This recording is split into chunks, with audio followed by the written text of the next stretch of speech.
Chapter 484, King. Currently, Shifeng carefully scoured one of the dark, quiet tombs in Watch Cemetery's core region. While he explored, Shifeng had received news from Aqua Rose about Overwhelming Smile withdrawing from the competition over the Watch Cemetery and shifting its focus to several other level 20 maps with fewer resources. The members of Overwhelming Smile had also begun to keep a low profile.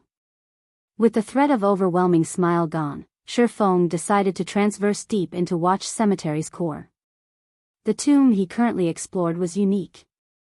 It was a resting place for royalty. It was also known as a king's tomb. Locating this particular tomb had not been easy. As it had been built to prevent grave robbers from plundering the valuables buried with the dead, this place had been carefully hidden. It had been built inside a cave under a steep cliff. After its construction, the original path used to travel to this place had been destroyed. After several hundred years, vines had covered the cliff, making it even more difficult to notice the cave. In the past, a skilled assassin had accidentally discovered this location. Afterward, that assassin had led a powerful team to the king's tomb and successfully plundered the treasure inside. After claiming the treasure, he sold the item for over 1,000 gold, earning everyone's envy. Even so, in the god's domain of that time, the assassin had still taken a loss when he sold the item. Why had it been a loss? Although the item was utterly worthless to an independent player, to guilds, it was priceless. Various large guilds would willingly spend 2,000 or 3,000 gold, much less 1,000. The treasure the assassin had found was a guild residence promotion order. All guild residences started out as a 1-star residence when established. If a guild wished to upgrade it to a 2-star residence, they needed to meet 2 requirements. First, a guild needed a sufficient amount of guild popularity. The second thing they needed was a 2-star guild residence promotion order. If a guild residence reached 2-star status, the guild could establish certain facilities that were unavailable to a 1-star residence. More importantly, a guild residence's private rooms would change. Guilds could only establish 1-star private rooms in a 1-star residence, whereas 2-star private rooms could be established in a 2-star residence. By resting for 24 hours in a 1-star private room, players could store up to 20% of the double EXP buff. In a 2-star private room, however, players could store up to 25% after 24 hours. In addition, a guild could establish a smithy inside a 2-star residence, allowing members to have their weapons and equipment repaired. Moreover, the repair fees as the guild's smithy were 10% cheaper than elsewhere. Repair fees were always expensive. Although there was only a 10% difference, players could still save a significant amount of money. Currently, Zero Wing's popularity had exceeded 5,000 points. It had met that requirement for the upgrade. Hence, now was the perfect time for Shifeng to collect the promotion order. Danger awaited any player inside the king's tomb as traps had been built throughout the crypt. Unfortunately, none of these traps proved to be useful against Shifeng. He destroyed every trap he encountered with a single slash. This should be it, Shifeng muttered as he entered a majestic stone room, focusing on the tightly sealed white jade sarcophagus lined with gold that occupied the center of the room. Wetting his lips, he advanced towards the sarcophagus. When Shifeng was only 20 yards away, the sarcophagus suddenly opened. Black smoke slithered out of the sarcophagus. Soon, the black smoke coalesced into a youth in golden armor. The youth had a white cape draped over his shoulders and a golden crown adorning his head. More importantly, the youth carried the air of a king. Anyone who basked in his aura would tremble and submit body and soul. However, this youth's body was currently in a half-transparent, ethereal state. He was not a physical entity, but a ghost. To be precise, this youth was the ghost of a king. As expected of the king of a generation. Even in death, he still possesses such a powerful aura. If he were still alive, I'd have no hope of escaping with my life, Shifeng muttered after observing this ghost king with omniscient eyes. King of Ghosts, Monroe Bell, High Lord. Level 30. HP 4000000/40000000. Being capable of receiving the title of king proved that Monroe Bell had been a Tier 3 class before he died. The pair of swords in Monroe's hands indicated that he had been a Tier 3 sword king, the equivalent of a great lord, during his lifetime. However, after Monroe Bell died, he had weakened significantly. Now, he was only as strong as a high lord. Even so, he would not be an easy challenge for Shifeng. Immediately, Shifeng activated Heavenly Dragon's power, increasing his strength by 100%, HP by 300%, and defense by 300%. Suddenly, Shifeng's HP rose past 27,000. However, his HP could not compete with the King of Ghosts, which possessed 4 million HP. Shifeng then used the activatable skill of the 7 Luminaries' Rings Aura of Water, Life Bloom, recovering 20% of his HP every second for 40 seconds. During this period, it would be the equivalent of having a powerful healer healing him indefinitely. Grave Robber received the Sword of Justice's retribution. Monroe Bell's pitch-black eyes locked onto Shifeng. Taking a step forward, the King of Ghosts dashed towards Shifeng as he sent a flurry of sword thrusts at the intruder with his king's sword. The King of Ghosts' sword carried with it a majestic aura. The aura alone was enough to scare an ordinary player, much less the flurry of thrusts. Monroe Bell's attack was like a tsunami. He gave Shifeng no opportunity to evade the strikes. Shifeng immediately activated Purgatory Power, allowing his attack speed to soar. He then used Wind Blade and charged forward. Facing the countless oncoming sword thrusts, Shifeng chose to face brutality with grace, and rather than confronting the attack head-on, he deflected the strikes to the side. However, despite the extreme speed of his swords and the fact that he was already in the flowing water realm, he could not keep up with the dozens of sword thrusts. As a result, he received multiple hits. Shifeng was not courageous enough to face Monroe Bell directly. A High Lord far surpassed an ordinary lord. Monroe Bell suppressed Shifeng completely in terms of strength and speed. Even if Shifeng activated twofold Berserk, the result would be the same. Furthermore, Monroe Bell was not an ordinary High Lord. The King of Ghosts had been a bona fide sword king before he died. In terms of combat technique utilization, he was even stronger than ordinary experts. Hence, challenging the High Lord in a direct confrontation would only be detrimental to Shifeng. If Shifeng had not reached the flowing water realm, gaining insight into an opponent's actions, he would never have come here, only to die. After all, level 30 was a dividing line in God's domain. Monroe Bell's attack power was also terrifying. Shifeng had received close to -2,000 damage from a casual slash and more than -4,000 damage if the King of Ghosts struck him with a skill. If Shifeng had not activated Heavenly Dragon's power, increasing his defense significantly, Monroe Bell's normal attack could have dealt over -4,000 damage, whereas a skill would deal over -10,000. As Shifeng received damage, Life Bloom displayed its impressive effects.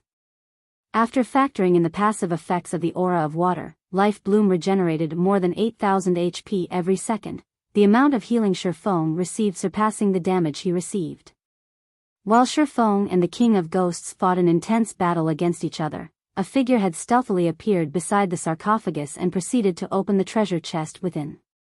This treasure chest did not have a level restriction, so anybody could open it. However, opening it required 20 seconds. During this period, the person opening the treasure chest must not receive any damage. Otherwise, they would have to start the opening process all over again. Meanwhile, the person currently opening the treasure chest was none other than Shifeng's doppelganger. Although the doppelganger could not pick up any items, it could open the treasure chest. In the past, the 50-man team the assassin had led had similarly made various sacrifices to open the treasure chest before fleeing for their lives. Although Shifeng was alone, he still chose to give the King's Tomb a try.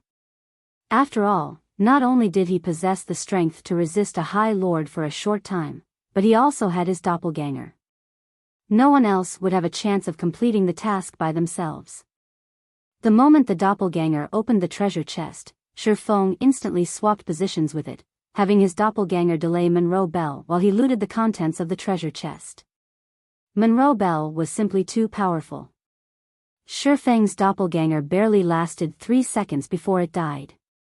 However, during those 3 seconds, Shifeng had emptied the treasure chest. Seeing Monroe Bell charge towards him, Shifeng hurriedly switched the aura of water to the aura of space before activating space movement and leaving the king's tomb. Chapter 485, Number 1 Guild. Near one of the mass graves in Watch Cemetery's outer region, a tear in space suddenly appeared in midair. In the next moment, Shifeng emerged. I finally escaped. Even after Shifeng landed, he could still hear the King of Ghosts' angry roars. However, the tear in space had already closed. Even if Monroe Bell recovered his strength as a Tier 3 Sword King, he could not reach Shifeng now. Now that I have the promotion order, it should be about time to make a trip back to White River City. Shifeng's lips curled up slightly when he saw the glittering silver token in his bag. Originally, he had only intended to retrieve this guild resident's promotion order after he reached level 30.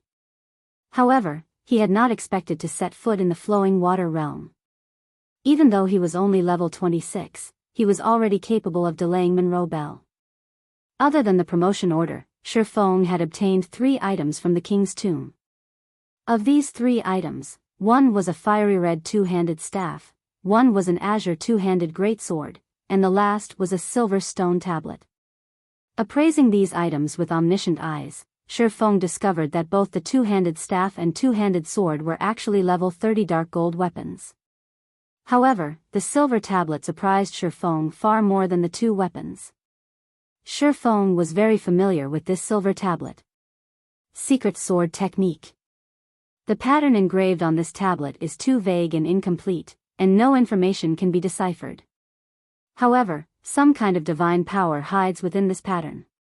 If one gathers all of the stone tablets, this vague and incomplete pattern can be restored. Current tablet count, 1/6. The tablet for the Secret Sword Technique. Shifeng had accidentally obtained a part of it while he had completed the Blade Saint's Legacy trial. Back then, he had suspected that the silver tablet was something extraordinary, so he had stored it in his warehouse. He never expected to obtain another piece so soon. Just what is this secret sword technique? Despite examining the tablet, Shifeng could not find any differences between the tablet he had just obtained and the one he had found in the Origin Sword domain. The 2 pieces looked identical. Shifeng even suspected that the piece he stored inside his warehouse had somehow grown legs and run to the king's tomb by itself.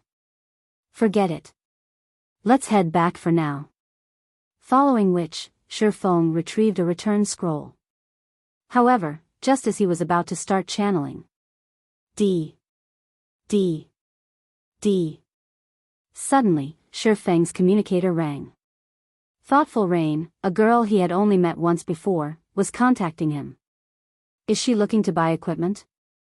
Shifeng looked at Thoughtful Rain's name, feeling slightly surprised.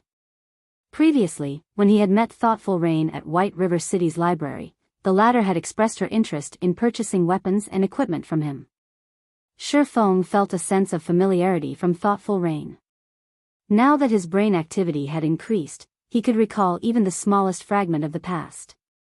Yet, even after his memories had refreshed, he still could not recall the girl. He only felt that she was familiar, but he did not know why. Miss Rain, since you have contacted me, are you interested in purchasing some equipment? Shifeng asked pleasantly, smiling. I'd like to, but today, I'm contacting you because I have found a big business opportunity for you, Thoughtful Rain said, smiling sweetly. A group of people just happened to overhear me when I spoke about our acquaintance. In the end, these people asked me to contact you for them. They hope to meet with you now. Do you have the time? Who are these people? Shifeng asked. He says his name is Everlasting War. He's a level 27 Guardian Knight, and his companions are all level 26. From the looks of it, they seem quite powerful, and they have excellent equipment. I'm assuming that someone with significant financial power backs them, Thoughtful Rain said. Alright, then let's meet at Zero Wings Guild residence, Shifeng nodded before disconnecting the call. He then activated the return scroll. Shi Feng had heard of everlasting war before. That person had been a famous character in God's domain, having the title of everlasting war god. He was also an apex expert, and his fame was not the slightest bit inferior to Summer Sunshine's. In a direct confrontation, even Summer Sunshine would not be a match for everlasting war. 20 seconds later, Shi Feng transformed into a streak of white light as he teleported back to White River City. The sky gradually darkened. A large number of players had returned to the city, and people crowded the streets. Passing through the lively streets, Shi Feng soon arrived at the bank. He then stored all of the top-tier and advanced equipment he had obtained in the guild's warehouse. He also placed the level 30 Dark Gold Staff, the Roaring Blaze Staff, and the level 30 Dark Gold Greatsword, the Azure Heart, on full display in the guild's warehouse. For a time, the members of Zero Wing went into an uproar. The war between Zero Wing and Overwhelming Smile had significantly depleted the stock of equipment inside the guild's warehouse. Now, however, over 1,000 pieces of equipment had suddenly appeared. Aside from the large amount of advanced equipment, the stock of top-tier equipment had already exceeded 100 pieces. Beyond that, there were actually level 30 dark gold weapons inside the guild's warehouse. Currently, the players of various large guilds still struggled to obtain level 25 equipment. Bronze equipment was a challenge to obtain, much less mysterious iron. On the other hand, their guild had level 30 weapons. They were dark gold weapons to boot. They were definitely the best weapons in all of God's domain right now. However, shortly after everyone in the guild started spreading the news, Shi Feng had arrived at the Adventurers Association. He handed over the guild residence promotion order, officially promoting Zero Wing's residence to a 2-star residence. Star Moon Kingdom System Announcement. Congratulations to Zero Wing for becoming the first guild in Star Moon Kingdom to own a 2-star guild residence. Rewarding 30,000 guild popularity, 500 gold coins to the guild, and 1 guild smithy promotion order. White River City System Announcement. Congratulations to Zero Wing for becoming the first guild in White River City to own a 2-star guild residence. Rewarding 10,000 guild popularity and 200 gold coins. The system announcement repeated 3 times, and every player in White River City heard it loud and clear. Damn! What is this crap? Our guild hasn't even obtained a guild residence, yet, already, Zero Wing has a 2-star guild residence. What's this 2-star residence thingy? Lots and lots of money. Suddenly, Star Moon Kingdom's official forums exploded with activity. Everyone discussed Zero Wing, and the various large guilds had also begun asking around about the benefits of a 2-star guild residence. Also, what was a guild smithy promotion order? However, the activity on Star Moon Kingdom's forums paled in comparison to White River City's. Zero Wing is simply too amazing. Overwhelming Smile has only managed to establish its guild residence after much difficulty, yet, Zero Wing has already obtained a 2-star guild residence. I've just received news that Zero Wing's warehouse has received an influx of top-tier equipment. There are even level 30 dark gold weapons in there. Now, Zero Wing's guild residence has been promoted to 2 stars. Zero Wing is simply overpowered. It seems that Zero Wing is still the true overlord of White River City. Although Overwhelming Smile is rich, it still cannot compete with Zero Wing. Now, even Overwhelming Smile's financial power in the game is no match for Zero Wing. We will have a better future if we join Zero Wing. That's not all. I've just made some inquiries and found out that guilds can establish a guild smithy inside a 2-star guild residence. The repair fees there are 10% cheaper than elsewhere. Meanwhile, that guild smithy promotion order can be used to promote a 1-star guild smithy into a 2-star guild smithy. The repair fees of a 2-star are even lower, 15% cheaper. You can save so much on repair fees alone. Other guilds have no chance against Zero Wing. All hail Zero Wing. I want to join Zero Wing. For a time, Zero Wing became the #1 guild in the hearts of White River City's players of White River City. Suddenly, White River City went into a frenzy as players tried to join Zero Wing. Chapter 486, Generous Benefits. Inside the Adventurers Association, Shi Feng was currently applying to establish a forge inside Zero Wing's guild residence. Sir, this is the model list for smithies. In addition, there is also a list of blacksmiths. You may choose any of the names listed there. The NPC at the counter smiled as she passed 2 lists to Shi Feng. In God's domain, buildings were not limited to a single model. There was a large variety of models available for players to choose from. Players could even design their own buildings, though designing one from scratch required a lot of time. If not for highlighting the uniqueness of one's own guild, most players would choose one of the hundreds of models that were already available. Promotion of buildings only required a promotion order. There was no need to spend any money. However, constructing a new building or reconstruction required a large sum. Depending on the size of the building, the materials required, and the building's function, the price of construction would vary. A guild smithy was extremely important. Hence, Shi Feng needed to decide carefully. Smithies were differentiated by 3 grades: ordinary, refined, and luxury. Though the price of each smithy was higher than the last, each grade was also more efficient. Ordinary smithies cost between 100 gold and 200 gold. Aside from repairing weapons and equipment, guild members could also sell their unwanted items to the NPCs at the smithy. Refined smithies cost between 300 gold to 500 gold. Aside from having all the functions of an ordinary smithy, refined smithies had a more refined and luxurious appearance. Refined smithies also had a weapon maintenance function.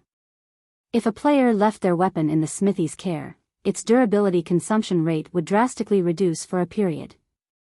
At the same time, one could also hire intermediate blacksmiths if they had a refined smithy. One should not underestimate the function of blacksmiths. These blacksmith NPCs all possess different capabilities. For example, some blacksmiths might take less time than others to repair weapons and equipment. Other blacksmiths might produce stronger maintenance effects. Hence, hiring a powerful blacksmith was of utmost importance. Lastly, luxury smithies cost between 800 gold and 1000 gold. Aside from having all the functions of a refined smithy, luxury smithies had a rest area that allowed guild members to accumulate the double EXP buff. However, 48 hours of rest was required to accumulate 20% of the buff. In addition, luxury smithies contained forging rooms. Moreover, these were advanced forging rooms, which were far more effective than those at the Starstreak trading firm. One could also hire advanced blacksmiths. For the guild's future development, we'll get the most benefits from the best option. Let's choose this 1000 gold model, then. After looking through the model list, Shi Feng chose one of the largest luxury smithies available that allowed him to invite up to 10 blacksmiths. After deciding on the model, he began to choose his blacksmiths.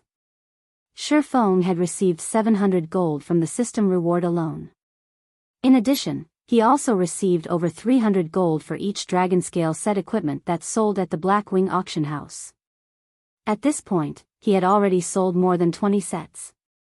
Currently, Shi Feng had more than 8,000 gold on his person, making him wealthier than any single guild in Starmoon Kingdom. Moreover, gold would continue to fill his bags as more sets of dragon scale set equipment sold. So, he did not mind constructing the best smithy available. Following which, Shi Feng chose to hire 10 advanced blacksmiths. These 10 NPCs were the most skilled blacksmiths one could currently find. Their monthly wages ranged between 3 and 5 gold. After Shi Feng finished dealing with the smithy, he searched for a secluded location to adjust his appearance back to Yifeng. He then hailed a horse carriage and returned to Zero Wing's guild residence. When Shi Feng arrived at the residence, he discovered a sea of players crowding the entrance, creating an extraordinarily lively atmosphere. There were currently 2 berserkers in dragon scale set equipment standing guard and maintaining order at the residence's entrance. The fine gold rank glow from the sets thoroughly awed the players who had come to sign up for the guild. Is that a fine gold set equipment? I've seen it on the forums before. I think it's the dragon scale set equipment. Currently, a single set costs more than 300 gold. Zero Wing is just too rich. They actually bought 2 sets. Not just 2. I hear that Zero Wing's warehouse also has 1 set available for trade. As the crowd discussed Zero Wing's wealth with astonishment, the newly constructed smithy also attracted their attention. The smithy's construction was not as tedious as the guild halls. The smithy required much less time as it had fewer functions. As long as the guild paid the construction fees, the smithy could be completed in less than 10 minutes. Zero Wing's smithy was 3 stories tall. The smithy's luxury-grade appearance dazzled the onlookers, and many among the crowd even believed that they had arrived at the capital city's advanced smithy. The smithy was large enough to accommodate several hundred players, and it was even larger than an ordinary guild hall. This is my first time seeing such an extravagant smithy. Zero Wing isn't giving Overwhelming Smile any chance of survival. Zero Wing's smithy is almost the same size as Overwhelming Smile's guild hall. It's so much fancier than their guild hall, too. From what I heard from Zero Wing's guild members, this smithy even has a weapon maintenance function that reduces the durability consumption rate of a weapon for a certain amount of time. With this, who knows how much money we can save when grinding monsters and raiding dungeons. For this guild smithy alone, I'll do anything it takes to join Zero Wing. The independent players who had come to participate in Zero Wing's test watched the guild's transformation with reverence, their desire to join Zero Wing intensifying. Morale among Zero Wing's members soared when they saw the growing flood of players coming to join their guild. Now, whenever they strode down the streets with their 6-winged emblem revealed, they would receive countless envious stares. Standing a short distance away from the residence's entrance, Thoughtful Rain quickly noticed Shifeng's arrival. Waving her hand, she shouted, "Yifeng, we're over here."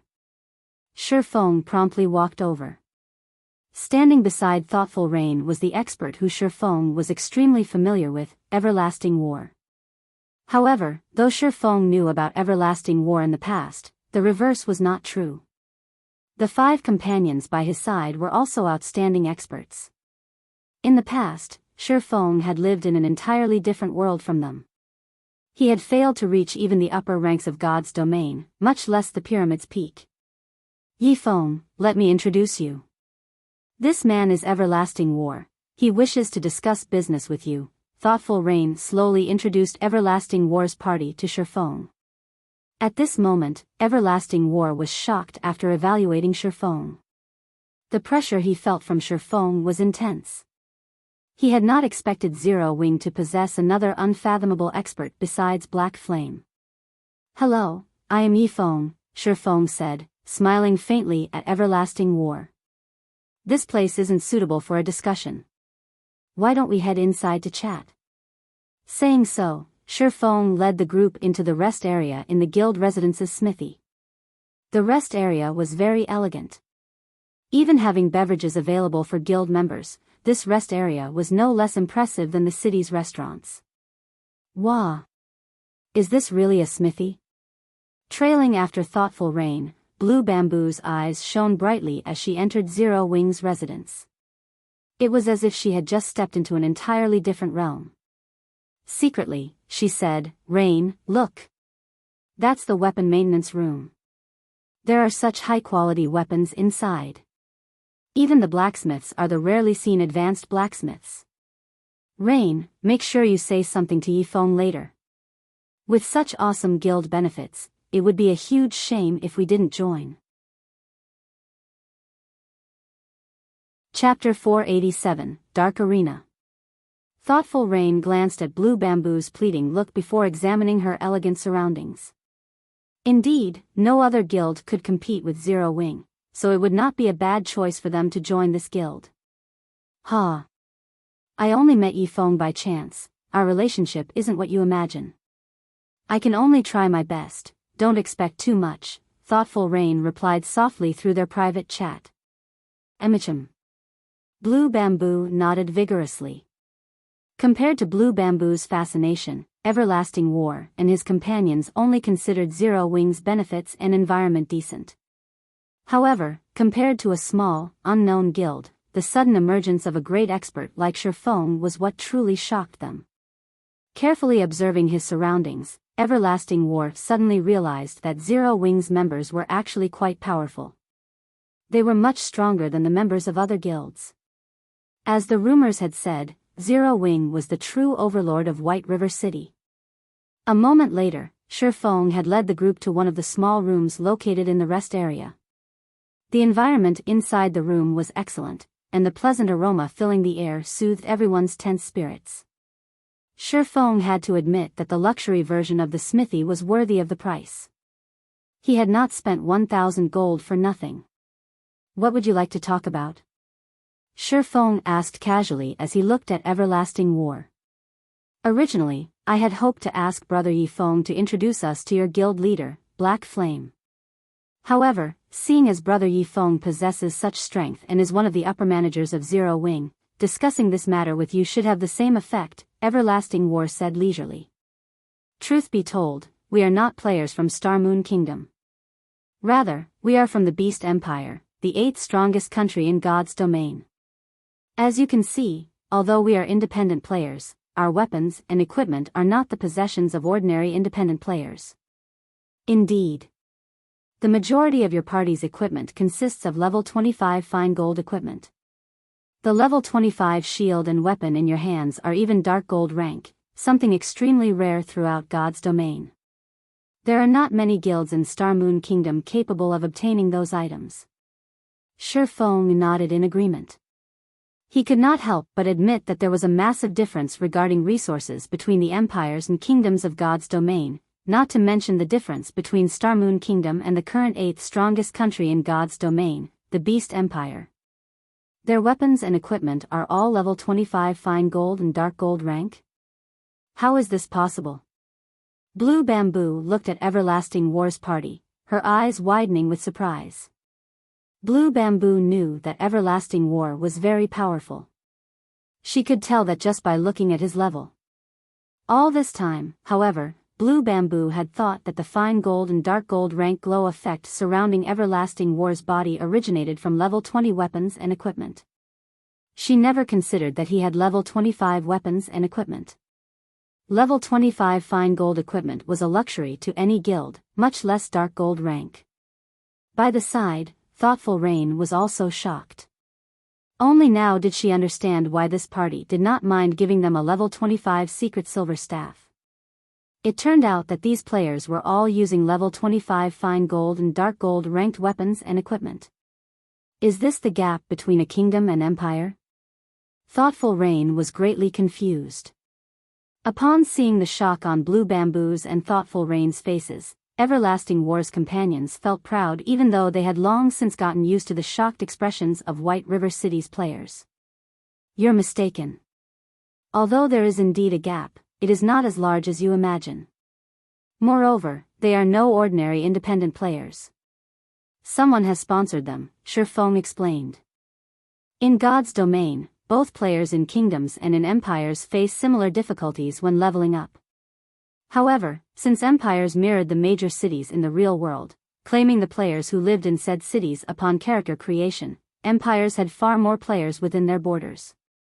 As a result of the astounding player population of an empire, the competition in an empire was far more intense than in a kingdom. The intense competition, in turn, gave birth to greater motivation, which resulted in empire players improving their techniques faster. Naturally, the levels and equipment of empire players were slightly better than kingdom players. As for Everlasting War's party, even in empires, they were far above ordinary players. So, how could the ordinary players of White River City possibly hope to compete with them? Shifeng's declaration stunned Everlasting War's companions, shock coloring their expressions as they stared at Shifeng's calm smile. Shifeng's words were not incorrect in the least. It was as if he had seen through every detail about them. Brother Yifeng is as amazing as expected. Someone has indeed sponsored our weapons and equipment. This is also why we have come in search of guild leader Black Flame. Everlasting War did not deny Shifeng's statement. Slowly, he said, "You might not know this, but a few days after God's domain launched, the various major corporations around the world began to invest in the game. In order to prevent an overly intense struggle, these corporations began hidden competitions with each other. These competitions take place in the dark arena. The various major corporations send their experts to face each other, taking the chance to probe the opponent's strength. The victors earn large amounts of gold, credits, rare materials, and other benefits that you cannot even begin to imagine. I have come here today with the purpose of inviting guild leader Black Flame to join our battle team. If our battle team wins, it will benefit a guild such as Zero Wing that lacks funding. Not only can you obtain a large sum of credits, but you can also obtain a large sum of gold coins and top-tier equipment that you cannot even imagine exists. Now, however, I want to invite Brother Yifeng to join us, instead. What are your thoughts on this? Although Everlasting War's voice was soft, it was sufficient to shock everyone present. This was a competition between the top 500 corporations around the world. This competition was several times more intense than the competition between first-rate guilds. The experts that were invited to participate were on an entirely different level. I understand. I can agree to your invite, but I have a request, Shifeng calmly said. He had long since known about this dark arena. It was a gathering place for experts. However, the experts there were far more powerful than the experts one usually saw in the virtual gaming world. Moreover, the financial power these people possess was several times greater than a first-rate guild's. If one could obtain consecutive victories in the dark arena, it was even possible to obtain more credits than what Underworld possessed. Take Everlasting War for example. Originally, he had not been a professional virtual reality gamer. Before God's Domain came into existence, he had been a top-class professional bodyguard tasked with protecting world-class characters. He had undergone both specialized mental and physical training. Ordinary people could never hope to be a match for him. Only, the price the Dark Arena had offered was very high. It was enough to tempt even Everlasting War to play God's Domain. In the end, Everlasting War had become the Everlasting War God of the Dark Arena, one of the apex existences of God's Domain. In the past, Shifeng had been fortunate enough to witness some of the matches in the Dark Arena. However, he had never even come near to qualifying to participate. As this was a competition between major corporations, only those who were invited were allowed to participate in the Dark Arena. Request? Everlasting War could not help his surprise. He had not expected Shifeng to maintain his composure. However, he decided to ask, "May I know what this request is?" Chapter 488, Young Genius. Although Everlasting War had already spoken, his companions had frowned in response to Shifeng's reply. They had never expected that Shifeng would try to negotiate. Countless people yearned to join a competition of such level. Yet, even many of the experts on the God's Domain experts list had been rejected. They were already stooping pretty low by willingly inviting an unknown expert such as Shifeng. Even world-renowned players fought to join the Dark Arena. Participating in the Dark Arena was already a supreme honor in and of itself. Not only could one win endless riches, but they could also receive the admiration of millions. It was even possible for one to become an international celebrity with a single battle. Not even the ruler of Star Moon Kingdom was a match for the Dark Arena's participants in terms of status. After all, that was a stage at the international level. Thoughtful Rain and Blue Bamboo's little jaws hung in shock, their eyes filled with disbelief as they watched Shifeng. The competition between guilds in God's Domain was intense. Almost every guild was supported by many corporations. However, not even the backer of a first-rate guild could compare with international corporations. It was merely an ant in the eyes of such giants. Although the virtual gaming industry's total value rose with each passing year, it was still significantly inferior to other top industries. If a guild could obtain the financial support from such a corporation, they could instantly become a super guild, surpassing any first-rate guild in God's Domain. With such a good opportunity at hand, Shifeng actually had a condition.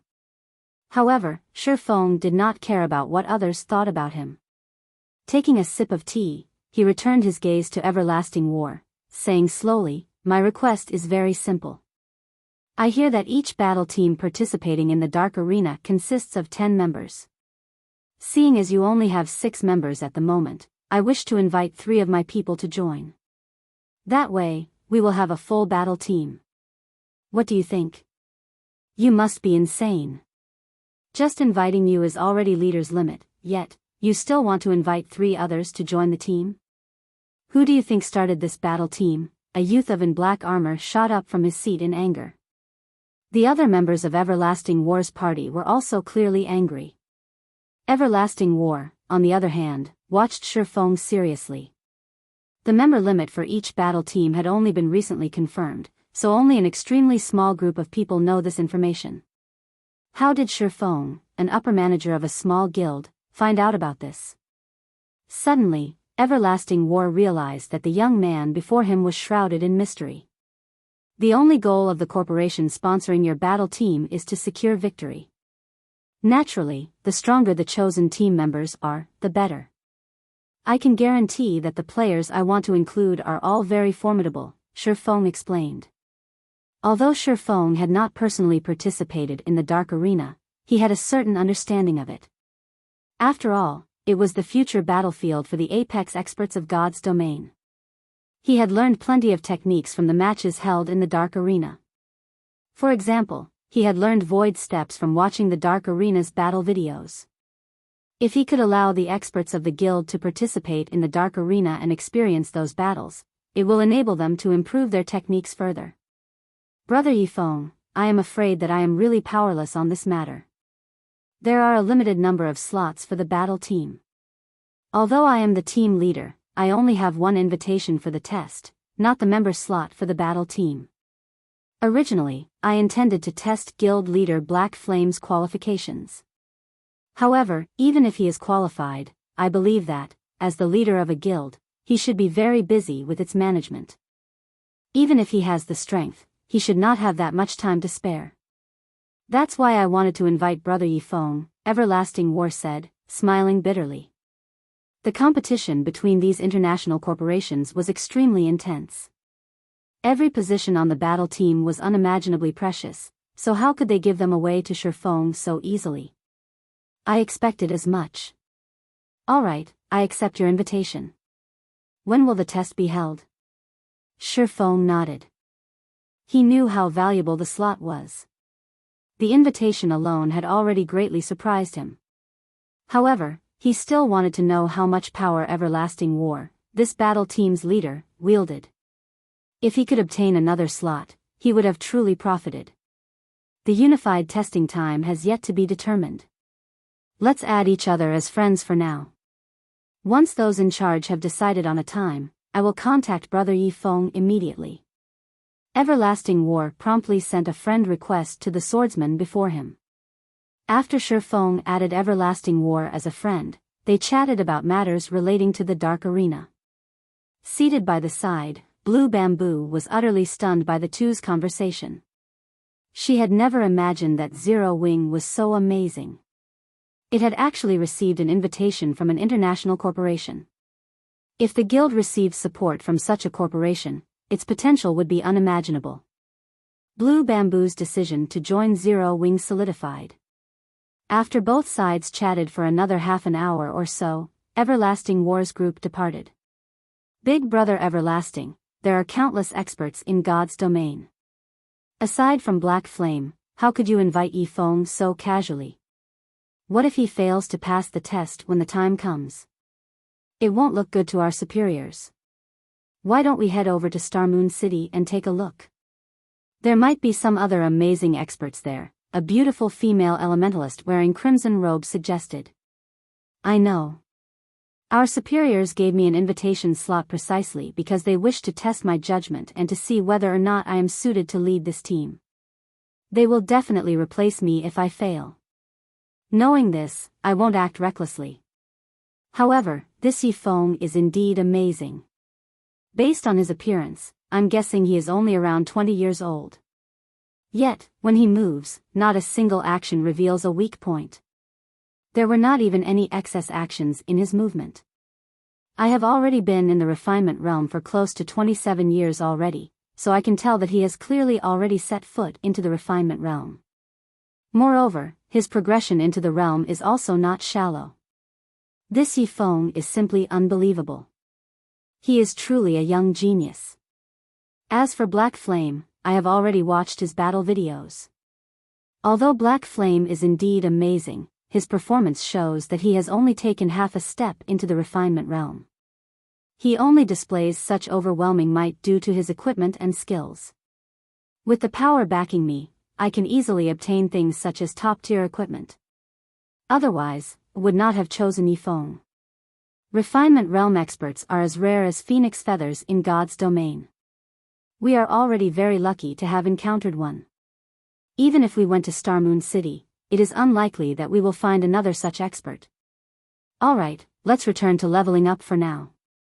His teammates could not help their surprise after listening to Everlasting War's reasoning. They had not realized that Everlasting War had such a high opinion of Shifeng. However, they also had to admit the scarcity of refinement realm experts. Even the 5 of them had only taken half a step into that realm. After Everlasting War and his party left, Shifeng turned to Thoughtful Rain, thanking her. I am truly grateful for Miss Rain's help today. If not for your introduction, would not have such a fortuitous opportunity. If Miss Rain wishes to purchase equipment for yourself, I can offer a 50% discount. Really? Thoughtful Rain knew how expensive top-tier equipment was on the market. Moreover, top-tier equipment was not necessarily available. If she could purchase top-tier equipment at a 50% discount, she could save tens of thousands of credits with each item. She could save over 1 million credits if she bought an entire set. In addition, the equipment available on the market was nowhere near as good as Zero Wing's equipment. Of course, Shifeng laughed. Great. I want to buy a set, then. Also, my best friend here, Blue Bamboo, has always been very interested in joining Zero Wing. However, as she has only recently started playing virtual reality games, she's not very strong. Can you perhaps allow her to join? Thoughtful Rain asked meekly. I'm afraid I really cannot help you with that. Not even an upper manager like myself is allowed to bend the guild's rules, Shifeng said, shaking his head. However, I can allow your friend to join and train herself with our guild's elite parties, having her learn the combat techniques of God's domain. Once she's sufficiently strong, she can then become an official member of Zero Wing. What do you think? I'll do it. I'll go. Originally, Blue Bamboo had been extremely disappointed when she heard Shifeng's initial refusal. However, being able to improve herself with the elites of Zero Wing was not a bad alternative. Chapter 489, Shop. Upon hearing Blue Bamboo's agreement, Shifeng immediately contacted Aqua Rose and had her organize an elite dungeon raiding party. A dungeon was a very good place for players to improve their techniques. Independent parties normally only raided normal mode dungeons. Even ordinary guild parties would only occasionally raid hard mode dungeons. As for elite parties, they raided hard mode dungeons slightly more often. Zero Wing's elite parties, however, were different. When they raided dungeons, hard mode was the lowest difficulty they would choose, though they would often challenge hell mode. To raid a hard mode dungeon, players only needed to meet the minimum requirement for equipment. The requirement for techniques was not very high.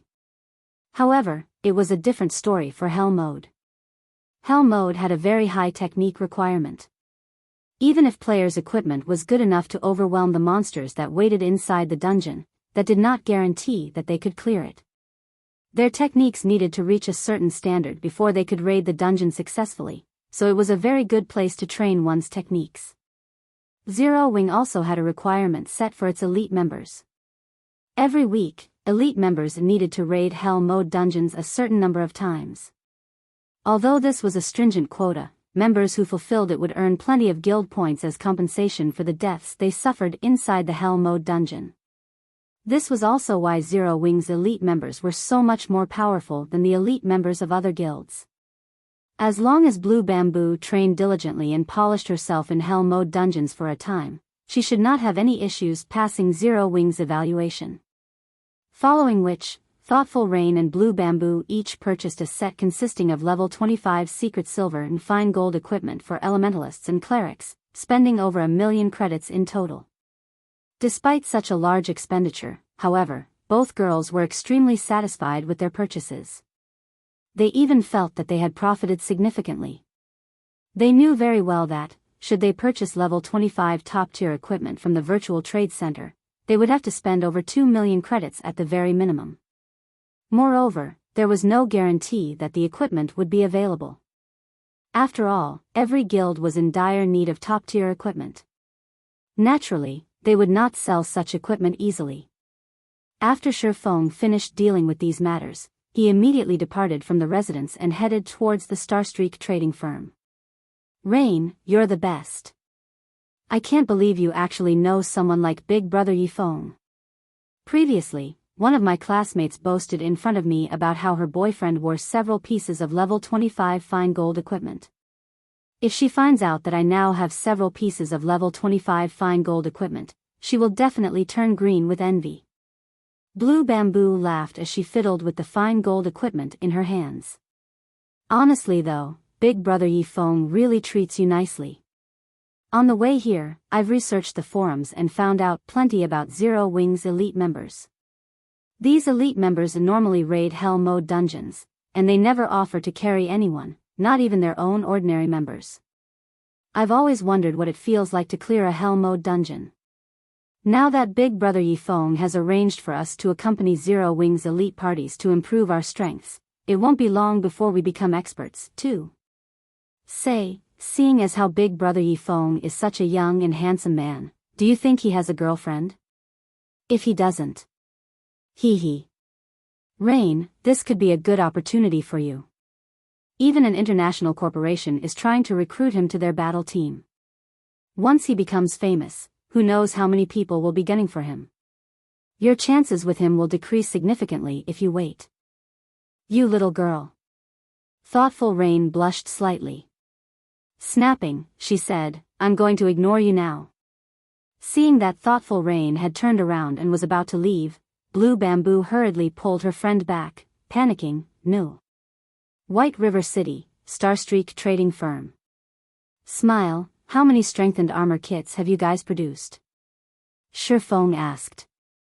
Guild leader, the three of us have forged over 10,000 pieces. Are we going to put them up for sale now? Melancholic Smile asked. Emicham, bring all of the strengthened armor kits and follow me. Right, also bring the gold we've earned so far, Shifeng said. Although the strengthened armor kits were inferior to the mana armor kits, with 3 people producing them, Shifeng did not have to forge the armor kits himself. Naturally, the stock they had created was astounding. With the burden of 30,000 gold on his shoulders, Shifeng felt that it would be best if he dealt with the problem as soon as possible. After all, there was not much time remaining. The looming penalty for failing the epic quest was also quite stressful. Moreover, Horizon Alliance had already nurtured quite a number of lifestyle players, forgers in particular. They had also recruited close to half the advanced forging apprentices from White River City's 7 neighboring cities. The Horizon Alliance even employed basic forgers, which no other city possessed. Once Shifeng accumulated the 30,000 gold, he would no longer have a connection to the Starstreak trading firm. Hence, Shifeng had been planning and accumulating his wealth, preparing to open his own market. And now was the perfect time to do so. Fortunately, he had accumulated a sufficient number of gold coins. It was time to display his strength. Guild leader, I have everything with me. Aside from strengthening scrolls, we also have the 13,000 plus gold that we've accumulated, Melancholic Smile said as she placed the money and the items on the table. This was the first time she had ever seen so much money.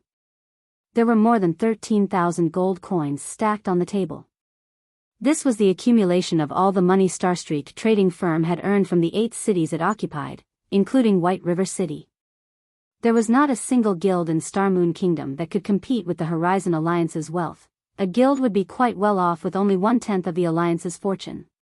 If converted to credits, 13,000 gold was worth hundreds of millions. One had to admit that God's domain's money-making potential was formidable. Moreover, the game had only launched less than a month ago. However, no fool would exchange so much gold for credits, yet Melancholic Smile had no idea what Shifeng intended to do with so much gold. After giving the items on the table a casual glance, Shifeng quickly stored them in his bag. "Follow me," Shifeng said as he exited the forging room. Melancholic Smile promptly followed. After leaving the Starstreak trading firm, Shifeng led Melancholic Smile to White River City Hall. "Lord Viscount, how may I be of service today?" a female manager asked politely, smiling when she noticed Shifeng enter the building. "I wish to purchase some land," Shifeng said. "Please follow me." Saying so, the female manager led Shifeng and Melancholic Smile to a VIP meeting room. After a short wait, a tall, middle-aged man entered the room. "Lord Viscount, I have prepared a list of all available commercial land. My lord may choose any plot of land on this list, and because of your esteemed status, you will receive a 10% discount on all land." "Okay." Shifeng only glanced through the pages, not bothering to read them in detail. He then said, "I want these two plots next to the bank and the auction house."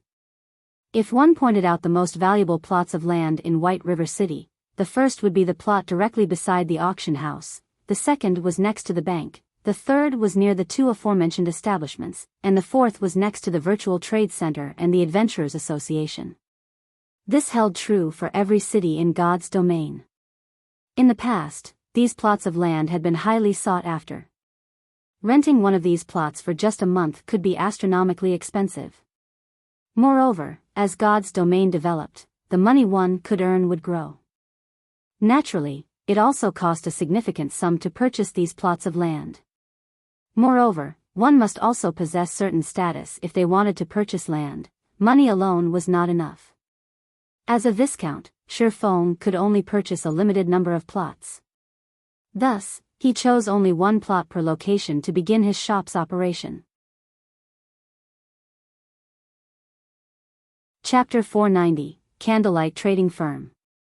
Without hesitation, Shifeng requested the two most popular plots of land in White River City. When Melancholic Smile saw the prices, her little mouth fell wide open. These prices were outrageous. An ordinary plot of land in White River City cost over 1,000 gold.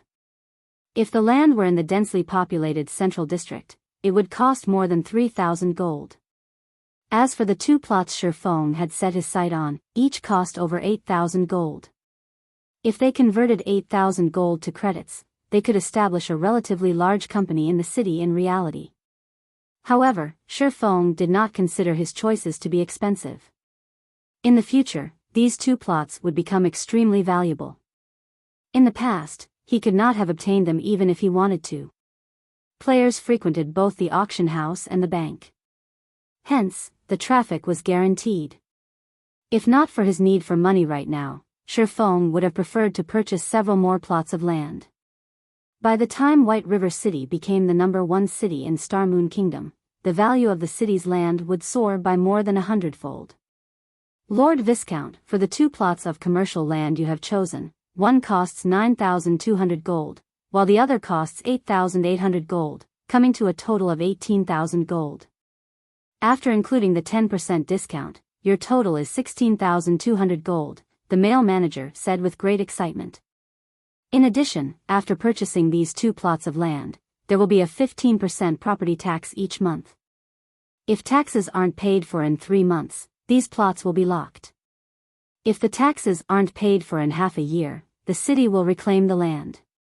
This is a scam." Melancholic Smile nearly shouted when she heard the male manager's explanation, flushing with anger. They had already spent so much money to purchase these two areas, yet, they were still required to pay a 15% property tax every month. In total, they were required to pay 2,700 gold in property taxes for the two plots of land. Not even first-rate guilds had that much gold. Most importantly, they had to pay this tax every month. "Here is 16,200 gold." Shifeng handed over the money without hesitation. Shifeng was very familiar with God's domain's rules, so he had expected this. Moreover, the main god system had implemented this property tax with the purpose of avoiding someone powerful from monopolizing a city's land. Although the property tax seemed absurdly expensive, gold coins would become easier to earn as players leveled, resulting in their depreciation. Gold coins would not remain as valuable as they were now. Hence, paying 2,700 gold each month was no big deal. A short moment later, the manager passed the deed for the 2 plots of land to Shifeng. With this, Shifeng could now establish shops on these 2 tracts anytime he wanted to. Moreover, these 2 areas were relatively large. They were in no way inferior to the Starstreak trading firm. At the end of the day, the Starstreak trading firm did not belong to Shifeng. Even if he managed it well, the firm still belonged to NPCs. However, if he established shops on the plots he had purchased, he could do whatever he wanted to them. It was a lot more convenient. Soon after, Shifeng chose 2 relatively good building models in the city hall, with both being 3-story buildings. He could use the first floor to sell products and use the second to establish a warehouse, forging rooms, and other necessities. Finally, the 3rd floor could be an office area. However, to construct these 2 shops, Shifeng had spent another 2,000 gold. After which, he hired over 20 advanced NPCs to conduct daily management and sales in each shop. After spending all this money, little remained of Shifeng's funds. Fortunately, the dragon scale set equipment sold consistently in the Blackwing auction house, and a large sum of gold coins would fill Shifeng's pockets every now and then. Smile, I'll leave the management of these 2 plots of land to you for now. I've already given you the authority you need. Begin transferring our members from Starstreak little by little. As for our products, we'll set the strengthened armor kits as our main focus. There is no need to sell them over at Starstreak, Shifeng said. Guild leader, if we only sell the strengthened armor kits at these 2 locations, it will divert traffic from Starstreak, impacting our business there, Melancholic smile said, concern filling her voice. That is precisely my intention. I want to lure all of the old customers of Starstreak to the new shops. Just do as I say.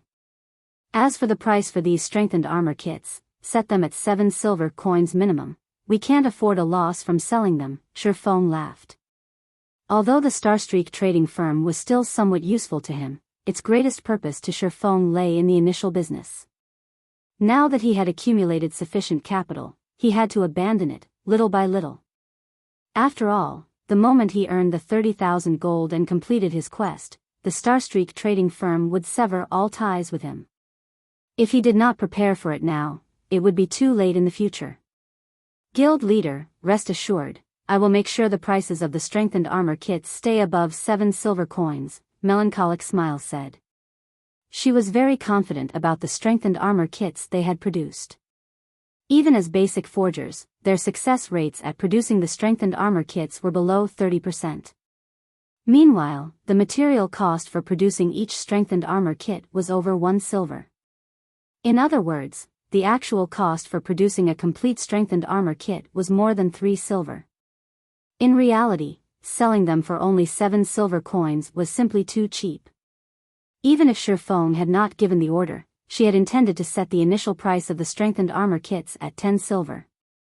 After all, with the current average level of players, a price of 10 silver coins was definitely affordable. Guild leader, you haven't named the shops for these 2 locations yet. What will you call them? Melancholic smile asked as she looked at Shifeng. A small spark may kindle a raging fire. Let's call it the Candlelight trading firm, Shifeng sighed as he looked at the deeds to the 2 golden real estates in his hand. At this moment, he finally had his own capital. With these 2 plots, he had taken a large step ahead of the other guilds. His guild would have a relatively stable source of income in the future, and he wouldn't have to fear becoming any guild's target. Shortly after, both Shifeng and Melancholic smile visited to the 2 plots of land they had just purchased. At this moment, however, the buildings were still under reconstruction, so they could not view the shop's full elegance. It would take several more hours before the reconstruction work would be completed. At that time, they could open for business. There sure are a lot of players in White River City right now. Shifeng examined his surroundings, discovering a sea of players near the auction house. The area was even more crowded than it had been in his previous life. Guild leader, this is a given. Zero Wing and Overwhelming Smile are constantly competing over White River City. Zero Wing is also the first guild to own a guild residence in Star Moon Kingdom. In addition, there are Overwhelming Smile's impressive offers to consider. As a result, many players from other cities were tempted to migrate and develop themselves in White River City. Based on the statistics published the day before yesterday, White River City is currently the second most populous city in Star Moon Kingdom. It is only slightly behind Star Moon City. An ordinary city could not compare with a capital. Even if White River City offered a massive advantage, many players still preferred to mingle in the capital city. Star Moon City? Upon hearing Melancholic Smile's words, Shifeng suddenly remembered something. He had befriended someone in Star Moon City before and had intended to purchase land through him. Originally, he had planned to direct Zero Wing's development toward Star Moon City. In the end, he had dismissed this notion and focused on making White River City the #1 city in Star Moon Kingdom. After all, unlike in Star Moon City, Zero Wing had an extraordinary background in White River City. Currently, although he no longer intended to develop Zero Wing in Star Moon City, the capital city's population was still very attractive. After all, in God's domain, players were a city's resource. The more powerful a city was, the more powerful the guild controlling said city could become. It seems I need to make a trip to Star Moon City. Shifeng suddenly thought of a plan that could advance White River City's development further. Chapter 491, Holy Land for Experts.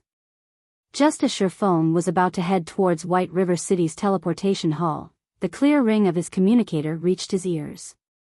Aqua, what's wrong? Shifeng asked after accepting the call. Guild leader, good news. Previously, your feat of killing so many of Overwhelming Smile's experts boosted our guild's morale. Currently, our members are flooding the fields to participate in the war. As Overwhelming Smile's expert parties are no longer appearing on the battlefield, we've gained significant advantages. We have already taken out over 20,000 Overwhelming Smile members. Probably because we're the first guild to kill over 20,000 players in an all-out war, an advanced NPC from the Adventurers Association just visited, issuing an epic guild quest. The quest is called Ancient Battlefield, and only the guild leader of the guild is allowed to accept the quest. Moreover, only 10 guild members can participate in the quest. Unfortunately, we can't learn any more until we accept the quest. I'm worried that this epic guild quest might disappear if we don't accept it soon, so I contacted you immediately after learning about it. Aqua Rose was extremely excited when she spoke. This was her first time encountering an epic quest. She had only ever heard rumors of them on the forums. Every epic quest represented a massive opportunity. If one could complete it, they could receive extremely bountiful rewards. Based on the information she had gathered, epic quests would reward players with an epic item at the very minimum. If it were a high-difficulty epic quest, one could even obtain 2 or 3 epic items. Meanwhile, the quest the guild had just received was an epic guild quest. It was a lot more difficult than an epic quest meant for individual players. If they could complete it, they would reap a frightening harvest. Ancient Battlefield? Shifeng was stunned upon hearing Aqua Rose's words, indescribable thrill growing in his heart. Hurriedly, he asked, Aqua, are you sure you read that correctly? The information on the guild's quest board is clear, and I made sure to read it very carefully. I can say with certainty that it is an epic quest. Even I didn't believe it at first when I was told. After verifying it multiple times, I am sure that it is the epic quest Ancient Battlefield, Aqua Rose said, practically glowing with excitement. If they could complete this epic quest and obtain several epic items, it could help them immensely when they raided large-scale team dungeons in the future. Now that Zero Wing waged war against Overwhelming Smile, morale was very important. The news about Shi Feng taking out the underworld guards with one hit had caused Zero Wing to instantly become the publicly acknowledged #1 guild of White River City. This incident had also placed significant psychological pressure on Overwhelming Smile's members. If Zero Wing could take the lead by conquering a large-scale team dungeon, gaining even more top-tier equipment and prestige, Overwhelming Smile would have no hope of competing with Zero Wing in the future. However, Aqua Rose did not know that, in reality, what had shocked Shi Feng was not the difficulty of the quest, but the ancient battlefield itself. In the past, the ancient battlefield had been immensely famous in God's domain. It had become so famous because of its alternative name: the Holy Land for Experts. The ancient battlefield was known as the Holy Land for Experts because the map was a training ground specifically designed by the main god system for players. This training ground's purpose was to allow players to gain a better understanding of the combat style of God's domain. In the past, countless noobs and new players had instantly soared to become experts precisely because of the ancient battlefield. Moreover, it wasn't limited to ordinary experts. The ancient battlefield had even given birth to many apex experts. As a result, players called the ancient battlefield the Holy Land for Experts. Countless players had dreamed of visiting and experiencing the wonders it had to offer. Unfortunately, this opportunity was too difficult to encounter. In the past, despite countless guilds and corporations offering astronomical prices for the slots to enter the ancient battlefield, nobody willingly sold the slots they had. Now that Shi Feng had suddenly been notified that he had obtained the ancient battlefield quest, how could he contain his excitement? He had always dreamed of visiting the ancient battlefield in the past. Unfortunately, he had never been lucky enough to receive an invitation. Now, however, he had. I understand. The difficulty of an epic quest is not to be taken lightly, so set it aside for now. Don't worry about it disappearing. After a guild quest is issued, it will be available for 3 months or until someone accepts it. Since it has just been issued, leave it there for now, Shi Feng said after calming down. However, although we are setting aside the quest, I have a few tasks that I'll need you to do for me. Tasks? Aqua Rose was confused. She could not understand why Shi Feng did not intend to accept this epic quest. Although she knew that the difficulty of an epic quest was unmatched, without accepting the quest, how could they possibly know whether or not they could complete it? It was a pity to leave the quest there like that. Most importantly, it was so tempting. That's right. In order to complete this epic quest, we will need sufficient combat power. I need you to contact Fire Dance and the others and tell them to stop trying to level up to deal with Overwhelming Smile. The same goes for you. All of you should focus on improving your combat techniques. I will also frequently give you pointers. In a few days, I will test you all to see how much your combat techniques have improved. At that time, I will select the top 9 players to participate in this epic quest. Shi Feng laughed. What should we do about the team dungeons? I hear that Overwhelming Smile has already allocated their experts for raiding level 20 hard mode dungeons. If we lose the race to raid the team dungeons, it will deal a significant blow to our guild's prestige and empower the enemy. Aqua Rose simply could not understand Shi Feng's decision. Previously, Shi Feng had strongly advocated raiding dungeons first. Wasn't this change of plans a little too sudden? She wasn't even sure how to react. The most surprising thing was the fact that a busy man like Shi Feng had actually offered to instruct them personally. This had never happened before. Having the #1 expert of Star Moon Kingdom tutor them would yield effects hundreds of times better than learning from Shi Feng's battle videos in secret. Countless players dreamed of such an opportunity. There were even some who had offered 1 million credits on the official forums, hoping to hire Shi Feng as their personal trainer. It would be a lie if Aqua Rose said she was not excited. This was just as thrilling as the epic quest. Sharpening your axe will not delay your job of cutting wood. Do you think that conquering a large-scale team dungeon will be so easy without a certain degree of strength? Beyond that, the quest only requires 10 people. We can just have the others continue with raiding the dungeons. Shi Feng did not bother to explain further. He could not reveal too much information. Aqua Rose had no idea just how important this ancient battlefield quest was. Raising an army was easy, nurturing a general was not. In the past, no one had been willing to trade their spot on the ancient battlefield even when offered a legendary item. The competition over a measly dungeon had meant nothing. If possible, Shifeng would have accepted the quest immediately. However, doing so would be a massive waste. Besides, leaving the quest for players to see would provide a powerful incentive. Shifeng did not have any concrete information about the situation inside the ancient battlefield. He only knew that the better the combat techniques a player possessed, the greater their harvest would be. Hence, Shifeng had specifically instructed Aqua Rose and the others to spare some time to improve their techniques. By doing so, they would also increase their potential gain. I understand. I'll contact Fire Dance and the others immediately. They will be thrilled when they hear about this. Aqua Rose giggled as she disconnected the call.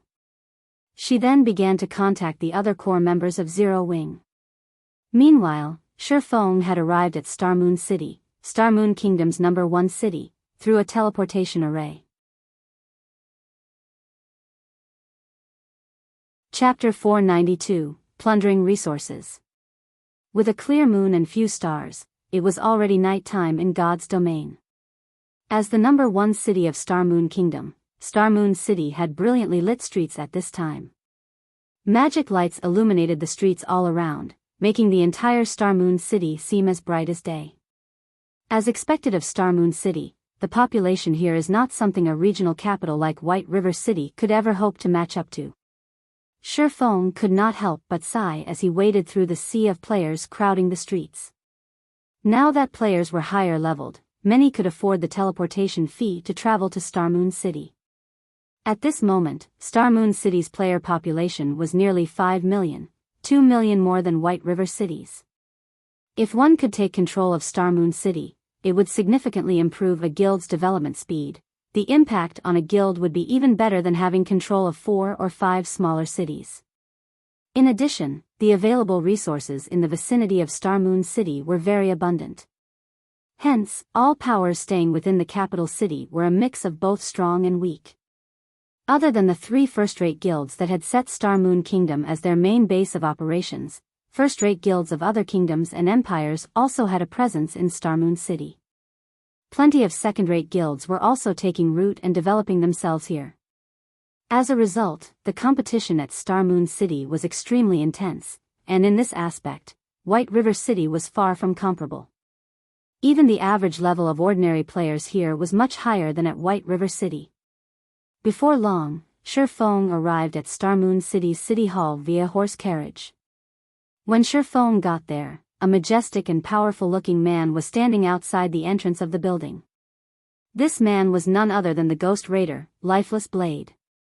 At this moment, Lifeless Blade was already level 26, not one bit inferior to Shifeng. Initially, Lifeless Blade was stunned upon seeing Shifeng, but he soon revealed a bitter smile. Although Shifeng's outward appearance had not changed by much since the last time they met, inwardly, however, the gap was like the distance between heaven and earth. The last time he met Shifeng, the latter gave the impression of being very ordinary, that there was nothing special about him at all. On the other hand, Shifeng's every action right now had an indescribable sense of naturalness. The pressure Shifeng radiated made Lifeless Blade feel as if he was facing a Lord-ranked monster right now. The last time Lifeless Blade met Shifeng, he had learned a lot from the discussion he had with Shifeng on combat techniques. Moreover, the latter had even provided him with plenty of quests that raised one's reputation, allowing his reputation to swiftly reach the status of a noble, which afforded many conveniences for his team's development. Lifeless Blade was only where he was right now due to Shifeng's help. Hence, he felt immense gratitude toward Shifeng. During this period, Lifeless Blade had raided plenty of team dungeons. He had even raided Hell Mode team dungeons. There were also countless instances where he participated in field PvPs. If he were to speak for himself, he would say that his strength had improved plenty since his last meeting with Shifeng. However, compared to Shifeng, his improvements paled significantly. "Brother Yifeng, I've already completed the task you requested," Lifeless Blade stated when he saw Shifeng approaching. In a somewhat worried tone, he continued, "But, Brother Yifeng, that plot of land you want is simply too far away from the high-traffic areas of the city. You will only make a loss by purchasing the land there. With the same amount of money, you can easily purchase a plot of land in the high-traffic areas of the city. This is really not a profitable purchase." "No worries, I prefer a place that is somewhat peaceful," Shifeng laughed. Star Moon City was extremely large. There was also quite a lot of land available inside the city. However, the prices of the land here were not one bit cheaper than in White River City at all. Even an ordinary plot of land had a minimum price of 2,000 gold. With this sum of money, one could purchase a relatively good plot of land in White River City already. Meanwhile, the lands situated around the central district of Star Moon City had a price tag of at least 6,000 gold, whereas land in the golden areas of the city cost 14,000 gold at a minimum. The prices here were more than double those of White River City. However, precisely because of this reason, the guilds based in Star Moon City had a constant headache. There was no meaning in purchasing a useless plot of land for more than 2,000 gold. However, not to mention the land in the golden areas, even accumulating 6,000 gold required a lot of time and effort. Hence, practically nobody was paying attention to the land within the capital right now. However, the many guilds in Star Moon City had neglected a point. Since the land of the capital city was so expensive, wouldn't the guilds developing at the capital city at the initial stages of the game suffer immensely? Not to mention the expensive land, but there was also the high difficulty of earning reputation in Star Moon City. No matter how one looked at the situation, guilds that were developing themselves in the capital city would be at a disadvantage during the early stages of the game. In reality, however, that was not the case. It was only because everyone had yet to deepen their understanding of the commercial lands of Star Moon City. Only after some time had passed would everyone come to realize that some ordinary plots of land in Star Moon City were actually much better than land in the central district, and these were the lands surrounding certain special buildings. Star Moon City was the core of Star Moon Kingdom, and many powerful high-tiered NPCs were gathered here. There were even many establishments here that were unavailable in other cities. Although these establishments were not as popular as the auction house, bank, and such locations, the player traffic at these locations still greatly surpassed that of many of the lands located in the central district. In the past, many guilds and players who were lucky enough to purchase these plots of land had made themselves a fortune through them. Meanwhile, the plot of land Shifeng was planning to purchase right now was precisely located beside one of these unique establishments, the underground arena. Although only a small number of players frequented the underground arena at the moment, that traffic would increase, along with the growth in popularity of arena matches. In particular, players from other cities and countries would often visit Star Moon City, boosting the player traffic here to an even more frightening level. Shifeng truly wished he could purchase every plot of land surrounding the underground arena. Unfortunately, he no longer had that much money on him right now. Forget it. It's your money anyway. Lifeless Blade shook his head and sighed. Including the ownership transfer fees, the plot of land Shifeng had set his eyes on cost nearly 3,000 gold.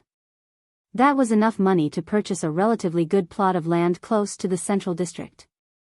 Following which, Lifeless Blade led Shifeng into the city hall and carried out the purchase and transfer procedures. After 10 minutes or so, Shifeng had obtained the best plot of land close to the underground arena. Moreover, he had also spent over 1,000 gold to construct the best available shop there, and had even hired 15 advanced NPCs to manage the daily affairs of the shop. Witnessing how Shifeng had spent close to 4,000 gold coins so casually nearly shut down Lifeless Blade's brain.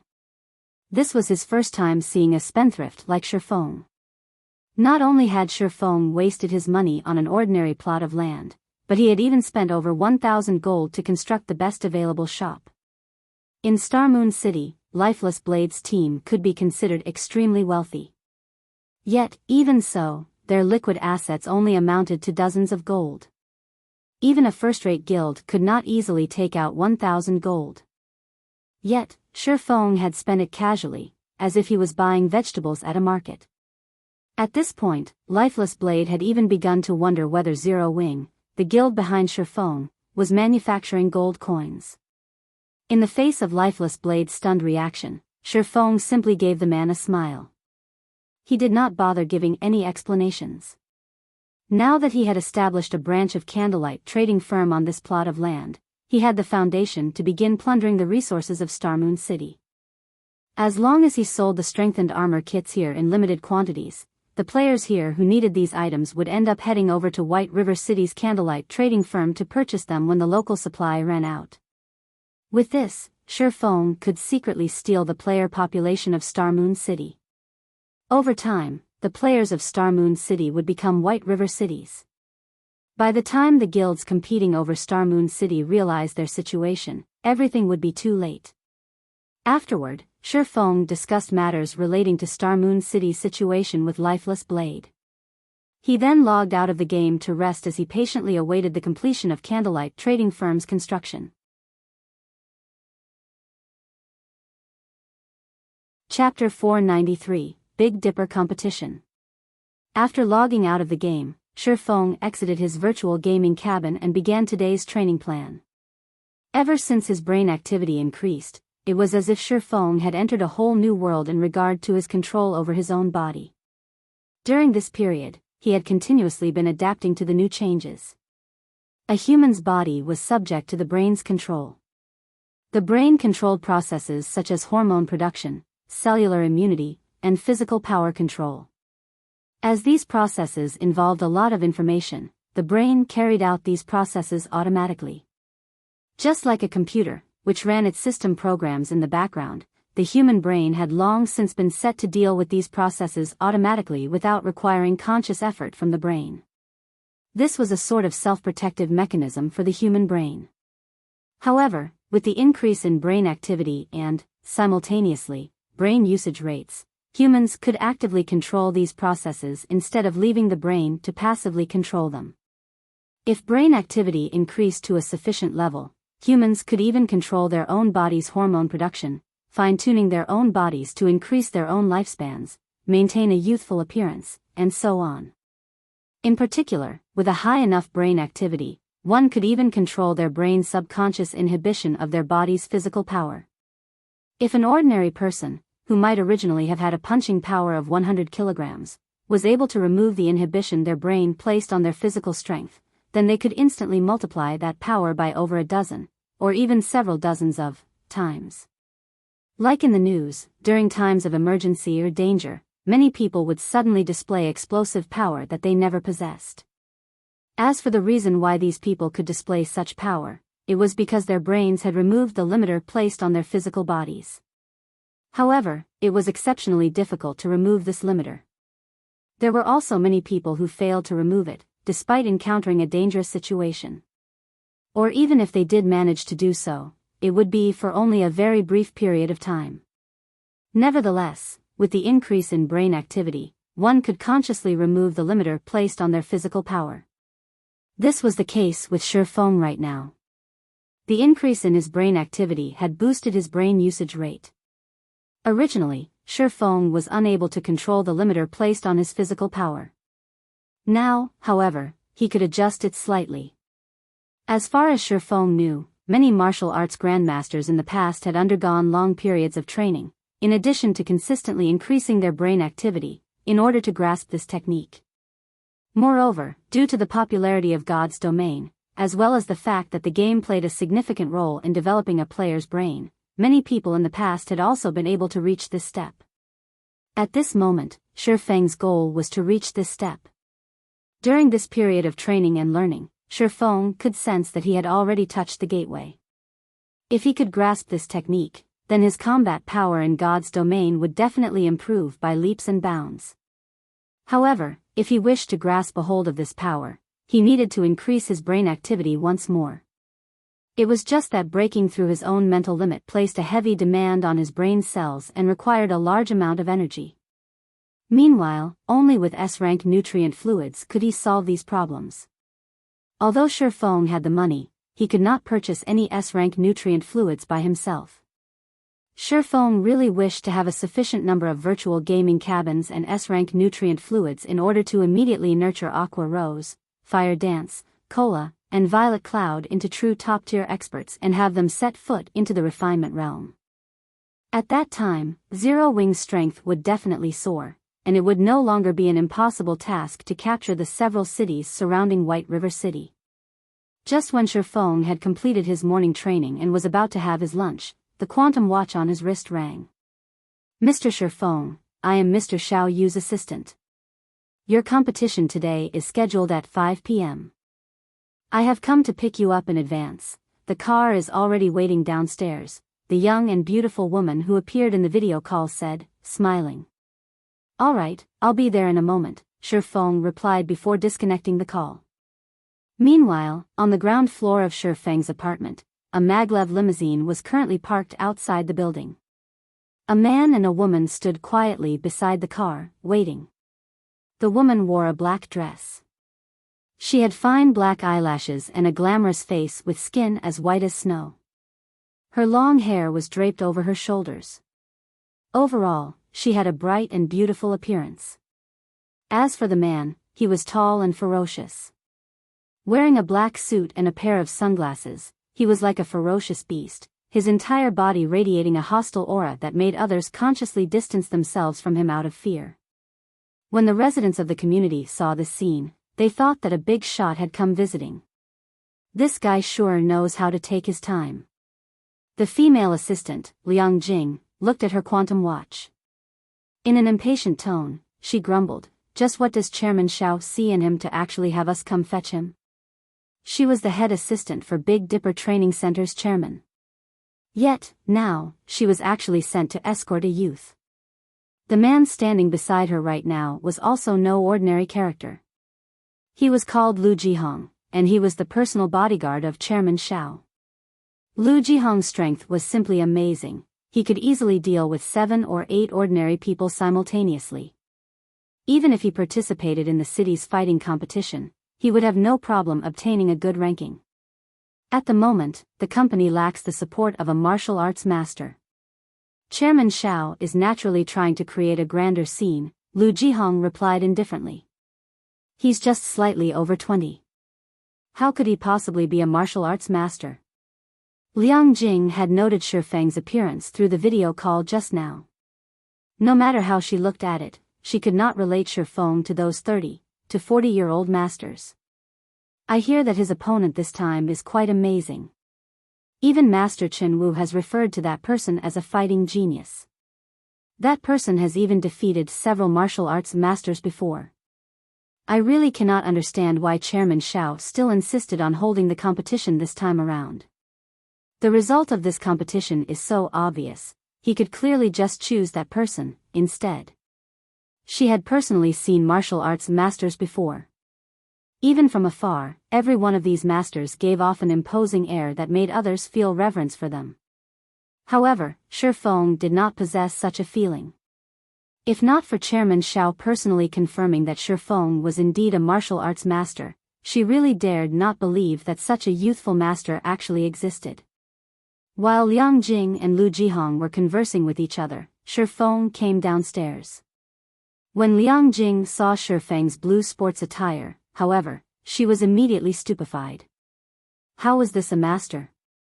Whether in terms of temperament or power, he was clearly just an athletic youth. At this rate, he would simply be seeking his own death by challenging a martial arts master. Contrary to Liang Jing's reaction, however, the bodyguard standing beside her revealed a completely different expression. Despite the faint smile Shifeng had on his face, Lu Jihong felt as if he was staring at a dormant beast. Lu Jihong could not sense anything from Shifeng's every action. That was right. He could not sense anything at all. For a seasoned bodyguard like himself, there was nothing more dangerous than being unable to pick up anything from someone's action. It was as if someone were pointing a gun at his head, and he still thought the other person was joking. If Shifeng were to take action, Lu Jihong felt that Shifeng could easily defeat him in just a few moves. Before the female assistant could even speak, the previously silent Lu Jihong hurriedly opened the car door, respectfully saying, "Master Shifeng, please, get in." We will take you to the venue immediately. Thanks. Shi Feng smiled as he entered the car. However, the female assistant, Liang Jing, was stupefied. What was this situation? She had never seen Lu Jihong act so respectfully to anyone before. Not even Chairman Shao received such a treatment. Chapter 494, Gathered. Big Dipper's Central Assembly Hall. Although the sun was blazing, an endless stream of guests entered the hall. At the bright red carpet, well-known upper-class personages descended from luxury cars, one after another, and slowly walked into the assembly hall. Big Dipper's assembly hall was very lively today. It was even livelier than when the city's fighting competition was held. Quite a small number of people. Seated inside the limousine, Shi Feng swept a glance at the assembly hall surroundings, noticing that the people who came to watch the competition were all well-known characters in Jinhai City. There was not a single commoner present at all. Logically speaking, by holding the competition this time, Big Dipper should be promoting itself to increase its popularity. In order to recover from its downward spiral, it would definitely want to widely publicize the competition this time around. Internal force experts were rare, and exchanges between internal force experts were even rarer. Countless people wished to feast their eyes on such a fight. However, when Shi Feng looked at the scene before him, it did not seem as if Big Dipper had done any promotion at all. Otherwise, the venue would have been completely swamped with people. Mr. Shi Feng, it is like this. The other master wishes to hold this competition in private. He does not wish it to be known by everyone in the world. Hence, the company has not made any attempt to promote the competition, and has only invited a few well-known figures. But even so, that master was not happy about it. If Chairman Shao had not offered sufficient compensation, the number of people attending this match might be less than half the current head count, Liang Jing said as she looked at Shi Feng, her lips curled up in a mesmerizing smile. Charmingly, she continued, if Mr. Shi Feng thinks that this event is too small, after this competition is over, we can definitely arrange for your name to be known by all in Jinhai City. As the head assistant of Big Dipper's chairman, observing another person's every mood was Liang Jing's specialty. After seeing Lu Jihong's respectful performance before, even if she was a fool, she would have realized that Shi Feng was not as simple as he appeared to be. With such a great achievement at such a young age, Shi Feng would definitely become a dragon among men. If she could narrow the distance in their relationship slightly, the familiarity would be of tremendous help to her future. Naturally, she could not pass up this opportunity sitting before her right now. That person sure likes to keep a low profile, but it's fine. I don't like being watched by too many people either, Shi Feng laughed. Originally, Shi Feng had no intention of making himself famous. He wanted to develop himself while maintaining a low profile. If not for the 15 bottles of S-rank nutrient fluids and 5 virtual gaming cabins, he really would not participate in this competition. Soon, Shi Feng followed Liang Jing to the backstage of the assembly hall to rest there as he quietly awaited the start of the competition. At this moment, the competition hall inside Big Dipper's assembly hall was already packed with people. Every one of these attendees held considerable status in Jinhai City. Plenty of well-known figures from other cities had also turned up this time around. Meanwhile, seated inside the VIP room on the second floor were the few titans of Jinhai City. At this moment, Xiao Yu was entertaining these VIPs. If Shi Feng were present in this room, he would definitely discover a lot of people he was familiar with here. Seated in the center of the room was none other than Jinhai University's headmaster and chairman, Su Wenqing. Seated beside him were Zhao Jianhua of the Zhao Group, Master Chen Wu of Jinhai City's No. 1 dojo, and many more high-profile characters of Jinhai City. Little Xiao, you've surely given me a big surprise this time. You were actually able to invite 2 martial arts masters to conduct a competition with each other. This is a first for our Jinhai City, Su Wenqing said as he stroked his white beard. A little excited, he said, I wonder if you can introduce me to the 2 masters you've invited this time around? The other VIPs promptly nodded their heads at Su Wenqing's words. In this day and age, fighting competitions were the most popular event in the world. The status of martial arts masters was naturally extraordinary, more so that of internal force experts. Normally, one could not see such experts in an ordinary city like Jinhai City. Even high-profile characters like the VIPs present would not be able to easily meet such experts. Old man Su, you must be joking. How could I possibly be able to invite two masters to conduct a competition with each other? The two of them just happened to want to compare notes with each other, so they allowed me to arrange this competition, Xiao Yu said, laughing. Currently, his heart was filled with an indescribable sense of joy. The two masters are currently resting and preparing for the competition later. It would not be convenient to invite them over right now, but I'll definitely arrange for a meeting afterwards. I hear that the two masters competing this time are very young. Is that true? Su Wenqing asked curiously. Yes, the two of them are indeed very young. Both haven't even reached the age of 30 yet. Xiao Yu nodded, then added proudly, in particular, Master Chen Wu has also met the master that we've specially invited this time. Although he is only 27 years old, his strength is very frightening. He has already defeated several well-known masters. During this period, I heard that he is planning to join the qualifiers for an international fighting competition, and that he has a high chance of obtaining a good result. Indeed, that Master Lei Bao is really a prodigy. I've compared notes with him before. Unfortunately, I was easily subdued in just a few moves. Now that Master Lei Bao has undergone over a year of intense training, his current strength should be even more frightening. When I met him before, I even felt chills running through my body. Chen Wu nodded as he sighed in admiration. Lei Bao was definitely the most powerful internal force expert he had met. A martial arts prodigy. In the future, it was highly possible that Lei Bao would become a martial arts grandmaster. At that time, Lei Bao would probably be able to defeat him easily even without using internal force. If Lei Bao used internal force, instead of just losing the match, he might even lose his life in a single move. Everyone found it inconceivable when they heard that Jinhai City's famous fighting champion, Chen Wu, had been easily defeated, and that this had happened over a year ago. Not a single person present did not know who Chen Wu was. He was a character known by all in Jinhai City. In his early days, Chen Wu had fought many martial arts masters. Although he was defeated in those exchanges, the martial arts masters that fought him also did not have easy victories. One could say that Chen Wu was a martial arts expert who was very close to becoming a master. Hence, everyone in Jinhai City referred to Chen Wu as Master Chen. Currently, Chen Wu was still of a relatively young age, and he maintained his strength at its peak. Logically speaking, he should have already taken half a step into the ranks of masters. Yet, he only managed to last several moves against the martial arts master named Lei Bao. One could just imagine how powerful Lei Bao was. Oh. There's actually such a talented character. Little Xiao, you must introduce him to me after the competition. Although this decrepit old man has spectated international fighting competitions before, never once have I had the opportunity to chat with such a master. Su Wenqing's eyes glowed with anticipation upon hearing Chen Wu's words.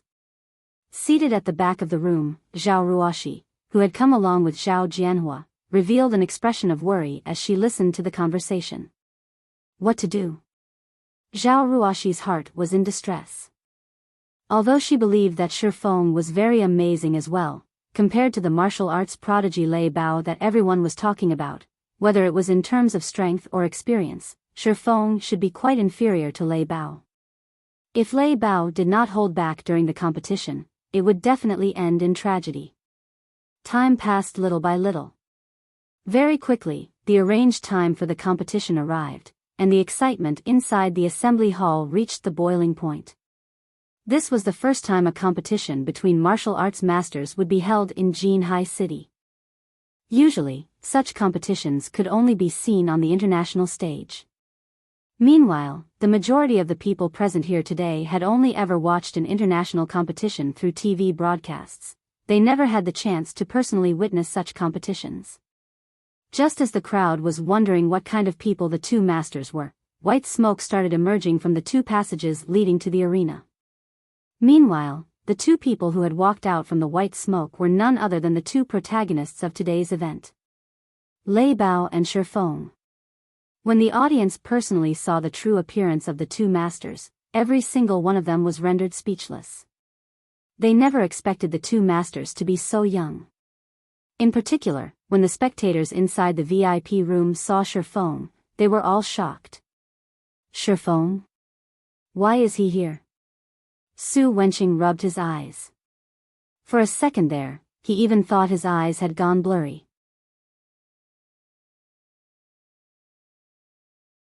Chapter 495, Strength of 1,000 Kilos. Su Wenqing's memory of Shi Feng was still fresh in his mind. Previously, not only had Shi Feng defeated the university's #1 fighter, Zhang Luowei, but he had also earned high praise from Chen Wu. Su Wenqing had not expected Shi Feng to actually appear at this place right now. It can't be, right? Chen Wu was similarly stunned upon seeing Shi Feng. As he recalled, Shi Feng was very amazing but had yet to reach the level of using internal force. At this moment, however, Shi Feng was actually participating in this competition. It was truly shocking. When both sides stood in the arena, Lei Bao and Shi Feng contrasted sharply. Lei Bao wore a black vest that placed his bronze muscles on full display. His muscles were not bloated, but instead were sleek like a cheetah's, giving others the feeling that his muscles were packed full of power. His disheveled hair coupled with his bestial aura and aquiline gaze made him seem exactly like a wild, ferocious beast. People would not dare to get even half a step closer to him. On the other hand, Shi Feng looked just like your average university student. He possessed neither a sharp, sword-like aura nor a tall, robust body.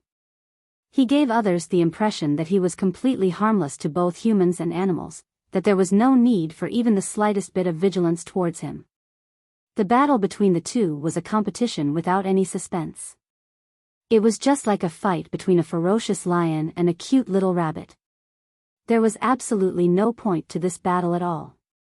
Suddenly, it was as if cold water was poured over the hot passion of the audience members. Wasn't this a match between two masters? Why is there an ordinary university student here? That's right, even if Big Dipper is trying to promote Master Lei Bao, can't they at least invite a slightly decent expert? What's the point of inviting a youth that hasn't even grown all his hair yet? Even I can take care of that little brat with ease. The audience promptly burst into a heated discussion. They all felt that Big Dipper's chairman, Xiao Yu, was lacking sincerity. However, seated at a corner of the spectator stands, Zhang Luowei and Lan Hailong were both stunned when they saw this scene. How could he be a martial arts master? Zhang Luowei looked with eyes full of disbelief at Shi Feng standing in the arena. Even until now, he still took to heart the defeat Shi Feng had dealt him. During this period, he had trained constantly and had even sought meticulous guidance from Chen Wu, all in order to have his revenge on Shi Feng. Yet, now that Shi Feng had appeared before him once again, the man had actually become a martial arts master already. However, when Zhang Luowei looked at Shi Feng's opponent, Lei Bao, a smile appeared on his face. He had heard plenty about Lei Bao's deeds from Chen Wu. Lei Bao was a fierce man who did not know how to show mercy. All those who had met with him in official matches had suffered heavy injuries at the very minimum, and some were even crippled. Hence, nobody was willing to compete with Lei Bao. When those in the world of martial arts heard the name of Lei Bao, even top-tier masters would try to avoid him as much as possible. Nobody wished to destroy their own future by competing with Lei Bao. Originally, Zhang Luowei had thought it was some daring expert who had come to compete with Lei Bao this time around. Now, however, it would seem that Shi Feng was just a hot-headed youth after all. Yet, before anyone could voice out their complaints, the host of the competition immediately hyped up the audience. Ladies and gentlemen, before the start of this competition, the two masters will do a small warm-up, allowing everyone to clearly see just how powerful the two masters are. Now, let's welcome our two masters to showcase their strengths. As the host was saying so, some staff members pushed out a punching power testing machine into the arena. The punching machine was the latest model, and it was intended to test Lei Bao's and Shi Feng's punching power. The first to take the test was Shifeng. Shifeng was very interested in regard to this test. He wanted to know just how much he had improved during this period of time. Standing before the punching machine, Shifeng took a proper stance before abruptly sending a punch forward. After piercing through the air, his fist made a loud boom when it landed on the target. The punching machine shook from the impact. Immediately, the numbers on the punching machine began rising madly. In just a moment, the numbers had broken past the 200 kilograms mark. A short moment later, the numbers rose to 320 kilograms. This value was already within the standard of professional fighters. In the end, the punching machine displayed a value of 401 kilograms. This result was almost comparable to those of well-known fighters of Jinhai City. However, it was still significantly lower than that of the city's top professional fighter, Chen Wu. This Shifeng is amazing. With this kind of punching power, it is no wonder Zhang Luowei was not his match. Su Wenqing laughed with satisfaction as he stroked his white beard. If he already possesses such strength at such a young age, he might be able to catch up to you, Master Chen Wu, in just a few more years. Chen Wu's punching power record could be said to be the record for the entire Jinhai City.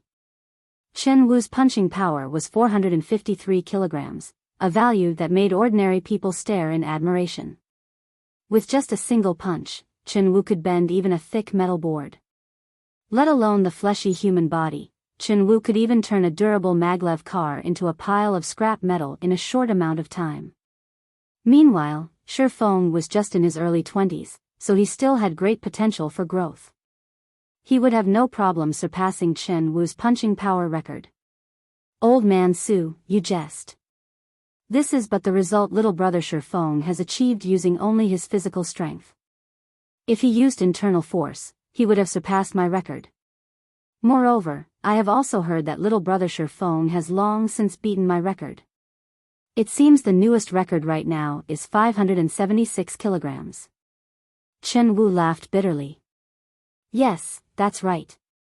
This record was indeed set by Master Shifeng. Xiao Yu nodded. It seems that Master Shifeng did not use his full power because he wishes to conserve his strength. Internal force places a heavy burden on the body. Since he needs to face off against Master Lei Bao in a moment, he naturally has to conserve his physical strength, Chen Wu explained. Nobody present knew just how demanding internal force was on a person's body. Even internal force experts would not casually use it. Otherwise, they would be lying on the floor, unconscious, in just a few moves. Hence, only a fool would use internal force in this test right now. Seated in the back row of the VIP room, Zhao Ruoshi was very elated upon seeing Shifeng's test result. Only she knew how much Shifeng had improved. Previously, Shifeng's test results without using internal force were less than 300 kilograms. After not seeing him for a period of time, Shifeng's punching power had actually exceeded the 400 kilograms threshold. If Chen Wu were to find out about this improvement, he would definitely jump up in shock.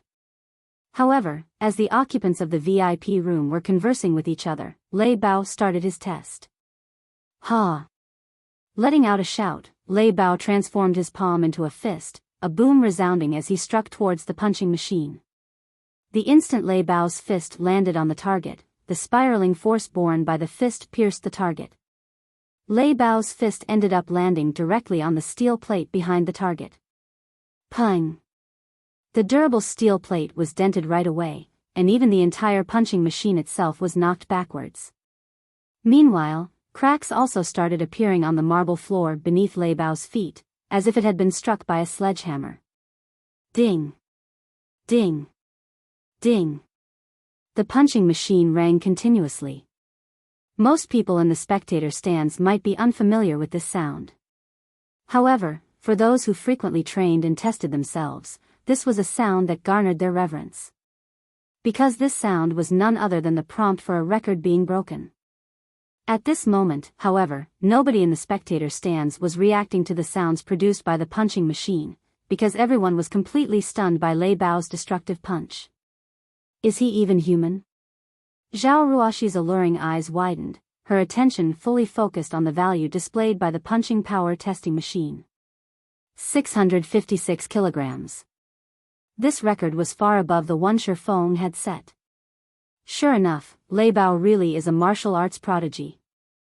Even the strength he has achieved through training is incomparable to that of ordinary people, Chen Wu said, shocked.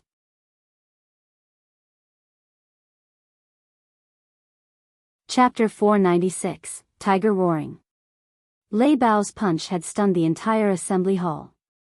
A moment later, a loud round of applause, as well as gasps of admiration, filled the room. When this punch landed, it was as if a small car had struck the punching machine. In particular, if the steel plate were swapped with a human being, the end result would be horrifying.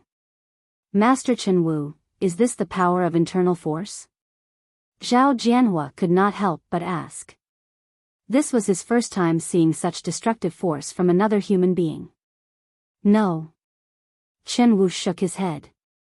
He then explained, I've previously said that using internal force places a heavy burden on the body, and internal force experts would not casually use it. The same holds true even in a battle. Master Lei Bao achieved this result before us right now without using internal force. This is just his normal strength. This is also the reason why I am so shocked. Despite being called the fighting genius of Jinhai City, Chen Wu's maximum punching strength was only 453 kilograms. In comparison, a martial arts prodigy like Lei Bao had managed to achieve a punching power of 656 kilograms without even using internal force. He truly possessed a strength of 1,000 kilos. The gap between them was like the difference between heaven and earth. Little brother Shi Feng will not have an easy time in this match. Chen Wu grew more alert as he looked at Lei Bao. Master Lei Bao is famous for not knowing how to hold back. Even when I sought him out to exchange pointers back then, he ended up breaking 3 of my ribs. I had to stay in the hospital for over a month for a full recovery. Now, he has even surpassed his strength from back then.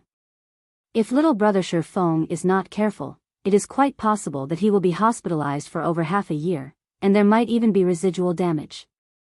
Upon hearing Chen Wu's words, Zhao Ruoshi, who was seated at the back of the VIP room, grew even more anxious.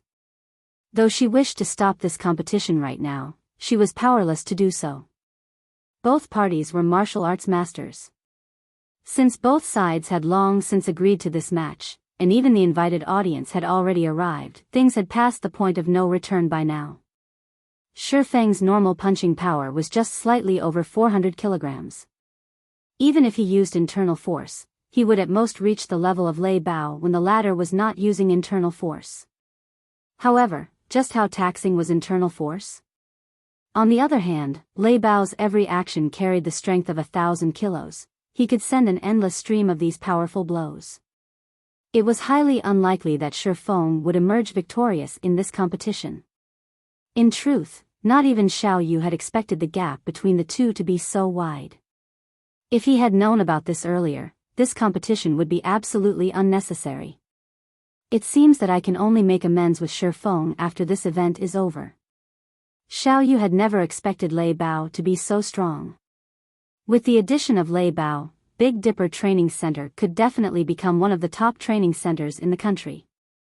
As for Shi Feng, although he was a young genius, he was still significantly inferior to a current powerhouse. However, it remained necessary to maintain a good relationship with such a talent. In the arena, Lei Bao looked at the destroyed punching machine, feeling very satisfied with his own masterpiece. He then shifted his chilling gaze to Shi Feng. You're very good. Despite being so young, not only have you mastered internal force, but you are also able to behave so fearlessly while standing before me. You will certainly have a promising future. If not for my need to become Big Dipper's head instructor, would not mind letting you have this competition. Although Lei Bao's voice was not particularly loud, everyone present in the assembly hall could hear his every word clearly. The arrogance in his tone was also unwavering, and one could not help but want to submit to him, heart and soul. I have always looked fondly upon martial arts geniuses. I won't try to bully you in this match. If you can last 10 moves against me, this match will be considered your victory." Listening to Lei Bao's words, everyone present found themselves admiring the man's magnanimity. Sure enough, a martial arts master would not bully those weaker than themselves. The audience members became even more reverent towards Lei Bao now. "What if I lose?" Shi Feng calmly asked, completely unmoved by Lei Bao's words. "You really are smart," Lei Bao laughed. "If you lose, take me as your teacher. I will pass on all my skills to you. I assure you that you can definitely surpass me in the future. This should be a worthwhile trade, right?" Before this fight was arranged, Lei Bao had already heard about Shi Feng. He knew that Shi Feng did not have a master, so Shi Feng should be a self-taught martial arts master. In other words, Shi Feng was a true genius. Martial artists were very picky when it came to accepting disciples. After all, they would only be humiliating themselves if they chose a weakling as a recipient of their legacies. Hence, martial artists would always carefully choose their disciples. Meanwhile, a youth like Shi Feng who had already learned how to use internal force at such a young age was naturally a prime candidate for a disciple. Just before, even Shen Wu had been tempted to take on Shi Feng as his disciple. Unfortunately, Shi Feng's current strength was no longer beneath him, so he had to dismiss this idea altogether. Lei Bao, however, was different. He was significantly more powerful than Shi Feng, so he naturally had the qualifications to become Shi Feng's master. Everyone was stunned upon hearing Lei Bao's words. Master Lei Bao was trying to solicit a personal disciple. Many in the spectator stands immediately turned to look at Shi Feng in envy. A single glance was all it took to tell that Lei Bao was a top-tier martial arts master. It even was highly possible for him to become a martial arts grandmaster in the future. Countless people out there wished they could become the personal disciple of a generation's grandmaster. Yet, such an opportunity had actually landed in Shi Feng's lap right now. Why is it him? At this moment, Zhang Luowei's eyes became bloodshot. Originally, he had been taking delight in Shi Feng's misfortune. Now, however, his heart was filled with an indescribable sense of jealousy. With a generation's grandmaster carefully tutoring and nurturing him, Shi Feng would definitely soar to become a dragon among men. In the future, he might even be able to vie for the championship of an international fighting competition. At that time, Shi Feng would definitely become the focal point of the entire world. What did the guild leader of some random guild in God's domain amount to? Even if it was the guild leader of a first-rate guild, they would be far from comparable to a world-class fighter. These people were all monsters who had surpassed the limits of the human body. Countless corporations would be willing to sponsor them. The money and status they could obtain were beyond the reach of a guild leader inside a virtual reality game. Ha ha ha. So this was your intention all along? Shi Feng could not help but laugh. He could tell that Lei Bao was wholeheartedly trying to take him in as his disciple. "Okay, I'll agree to your conditions. However, if I defeat you in 20 moves, you have to promise to do one thing for me as well." "How about it?" Suddenly, the entire assembly hall went silent. Has he gone mad? He's actually provoking a top-tier master. He's literally insane. Not to mention the guests sitting in the spectator stands, even the crowd inside the VIP room was stunned. They had not thought that Shi Feng was actually so daring. Ha ha ha. As expected of the person I have set my sights on. You certainly have a domineering spirit. Lei Bao had started laughing loudly as well. The more he looked at Shi Feng, the more he liked the young man. Ever since his debut into the world of martial arts, nobody had dared speak to him so arrogantly. Now that he was 28 years old, he was only a hair away from reaching the rank of Grandmaster. Unfortunately, even until now, he had yet to find a person to pass his legacy to. Meanwhile, he had only come to this place after hearing news about Shi Feng. Otherwise, how could a small-time training center like Big Dipper invite a true god like him? Saying so, both parties stepped into the ring. Upon the referee's order, the match officially began. Watch this. The instant the match started, Lei Bao strode forward, rushing up to Shi Feng like a furious gale. Immediately after, his fist made a turn as he did a half-step collapsing punch. There were no fanciful movements in Lei Bao's technique. His punch was simple and straightforward, yet fast and fierce. When sending out his punch, Lei Bao's body had also released the thundering roars of tigers. Peals of thunder echoed throughout the assembly hall. The sounds were absolutely breathtaking. Tiger roaring, muscle and bones singing. Shi Feng was stunned. Lei Bao had actually trained both the inside and outside of his body to the peak.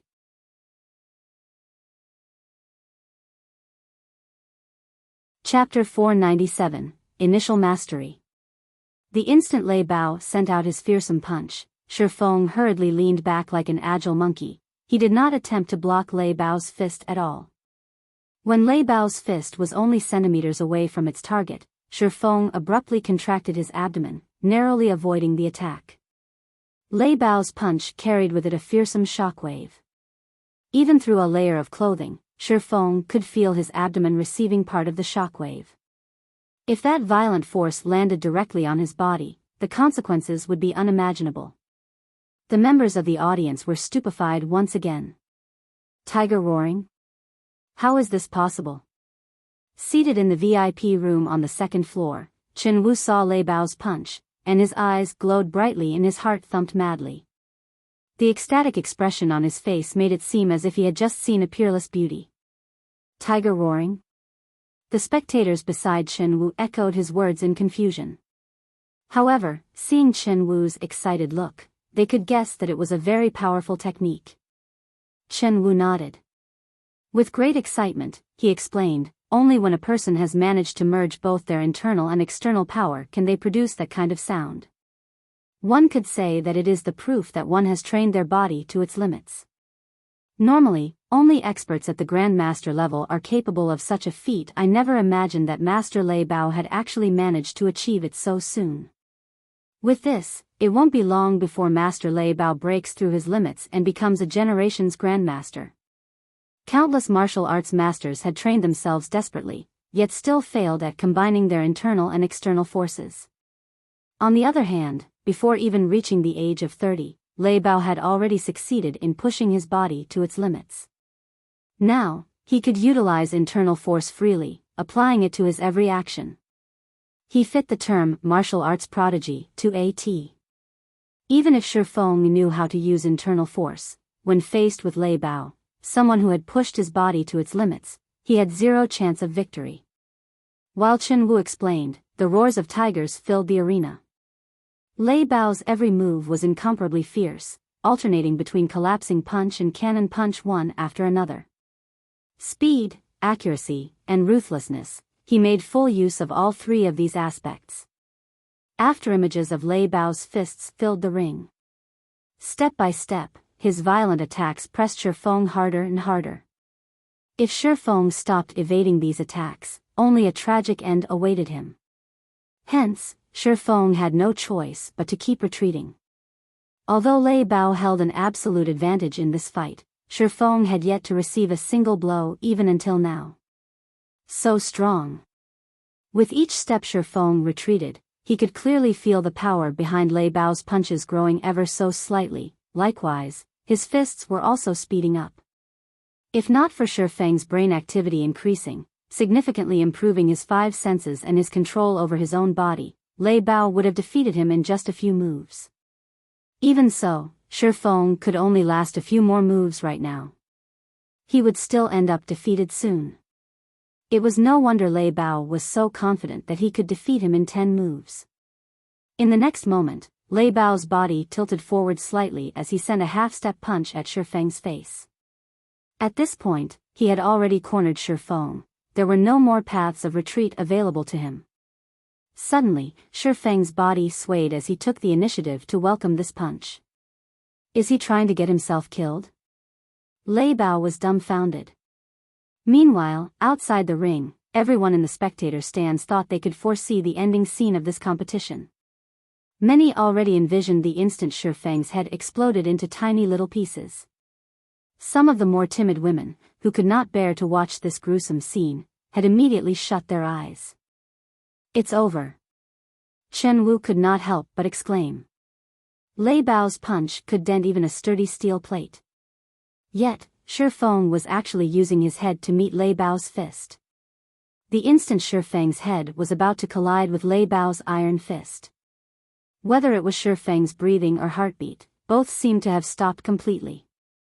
Before Lei Bao could react, he discovered that his fist had actually brushed past Shi Feng's face, only scratching the young man's cheek and leaving behind a small bloodstain. Meanwhile, Shi Feng's fist had somehow landed on Lei Bao's abdomen already. Lei Bao only felt a huge thrust on and pain in his abdomen.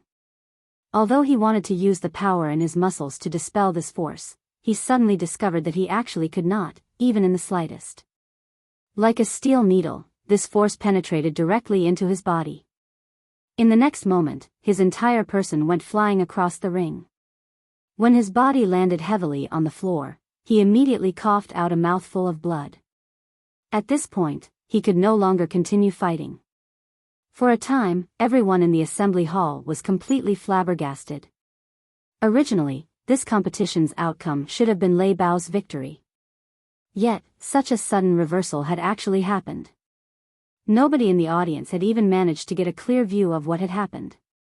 They had only seen Lei Bao's fist penetrating Shi Feng's head. In the next moment, Shi Feng's fist was already on Lei Bao's abdomen, and in the end, Shi Feng was the victor of this competition. Master Chen Wu, you are an expert yourself. Can you tell us what exactly happened just now? Su Wenqing was extremely curious about this situation. Everyone else seated near Chen Wu promptly turned to look at the martial arts master as well, hoping to obtain an answer from him. After some time passed. I have no idea either, Chen Wu said as he shook his head. The two's exchange had simply been too fast. Their speeds were already beyond what he could respond to. Hence, not even he knew what Shi Feng had done exactly. He only knew that Lei Bao's lethal punch had not landed on Shi Feng. However, who was Lei Bao? Back then, the situation had already reached the point of no return. Even if Lei Bao did not wish to kill Shi Feng, he could do nothing to change the sudden development. Yet, Shi Feng had actually managed to evade Lei Bao's punch. Even more inconceivably, Chen Wu had not even seen when Shi Feng punched. Even Lei Bao had failed to react to the attack in time. You. At this moment, Lei Bao managed to pull himself back to his feet, and his eyes were filled with disbelief as he looked at Shi Feng, who was currently standing proudly and calmly in the ring. Others might not have seen what had happened before, but when Lei Bao carefully tried recalling it, he immediately came to a realization. However, Lei Bao simply could not bring himself to believe that. A student barely in his 20s had actually broken past his body's limits and taken that first step ahead of him. Although it was only for an instant, Lei Bao had seen it very clearly. Midway through Shi Feng's charge, Shi Feng's body had actually accelerated once more. At the moment of life and death, Shi Feng had actually managed to evade his fist and, in turn, landed a punch on him. While the audience had their heads in the clouds, trying to recall the scene where Shi Feng defeated Lei Bao, Zhang Luowei and Lan Hailong, seated in the spectator stands, were both frozen with fear. Their hearts were also filled with immense regret. For a moment, they looked like they had aged more than a dozen years. After this battle, everybody would know about Shi Feng. His future would also be limitless. As of this moment, he was already a big shot of Jinhai City. Meanwhile, Zhang Luowei, as Shi Feng's fellow student, had actually tried to take action against Shi Feng. Looking back at his past actions, he had simply been seeking his own death. As for Lan Hailong, if he had known before that Shi Feng was actually so powerful, he would have long since given his all to recruit Shi Feng. He definitely would not have feuded with Shi Feng over a measly Ling Failong. At this point, both Zhang Luowei and Lan Hailong entertained thoughts of getting rid of Ling Failong. If not for that damnable Ling Failong's little tricks, they would have long since climbed onto Shi Feng's massive boat and ridden along his waves of success, instead of being enemies with Shi Feng as they were right now. Luowei, tomorrow, you and I will both go and meet with Shi Feng. If we do not dispel the rage in his heart, our future will be grim, Lan Hailong whispered helplessly. Indeed. Fortunately, we only have a minor dispute with Shifeng. The main problem is Ling Feilong. After we return, we must make a clean break with him. It would be best if we taught Ling Feilong a lesson as well. Perhaps this might even make Shifeng forget about all the earlier unpleasantries. Although Zhang Luowei was extremely reluctant, he still nodded his head heavily in reply to Lan Hailong's words.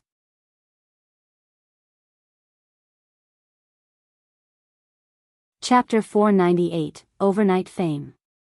Although the competition only lasted a moment, none of the spectators had been disappointed by the show.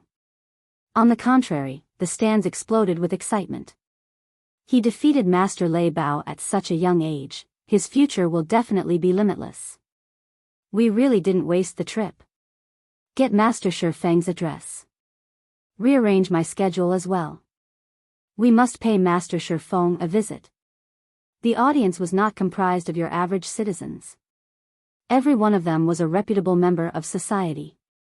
Now that Shifeng had defeated a top-tier master like Lei Bao, his future was limitless. A small stage like Jinhai City would not hold Shifeng. He could only shine brightest on the world stage. If they did not try to befriend Shifeng now, they would never qualify to do so in the future. However, compared to these guests, the chairman of Big Dipper, Xiao Yu, was so happy that he had nearly failed to contain his grin. He had originally thought that Lei Bao's willingness to become the training center's head instructor had been Big Dipper's greatest fortune.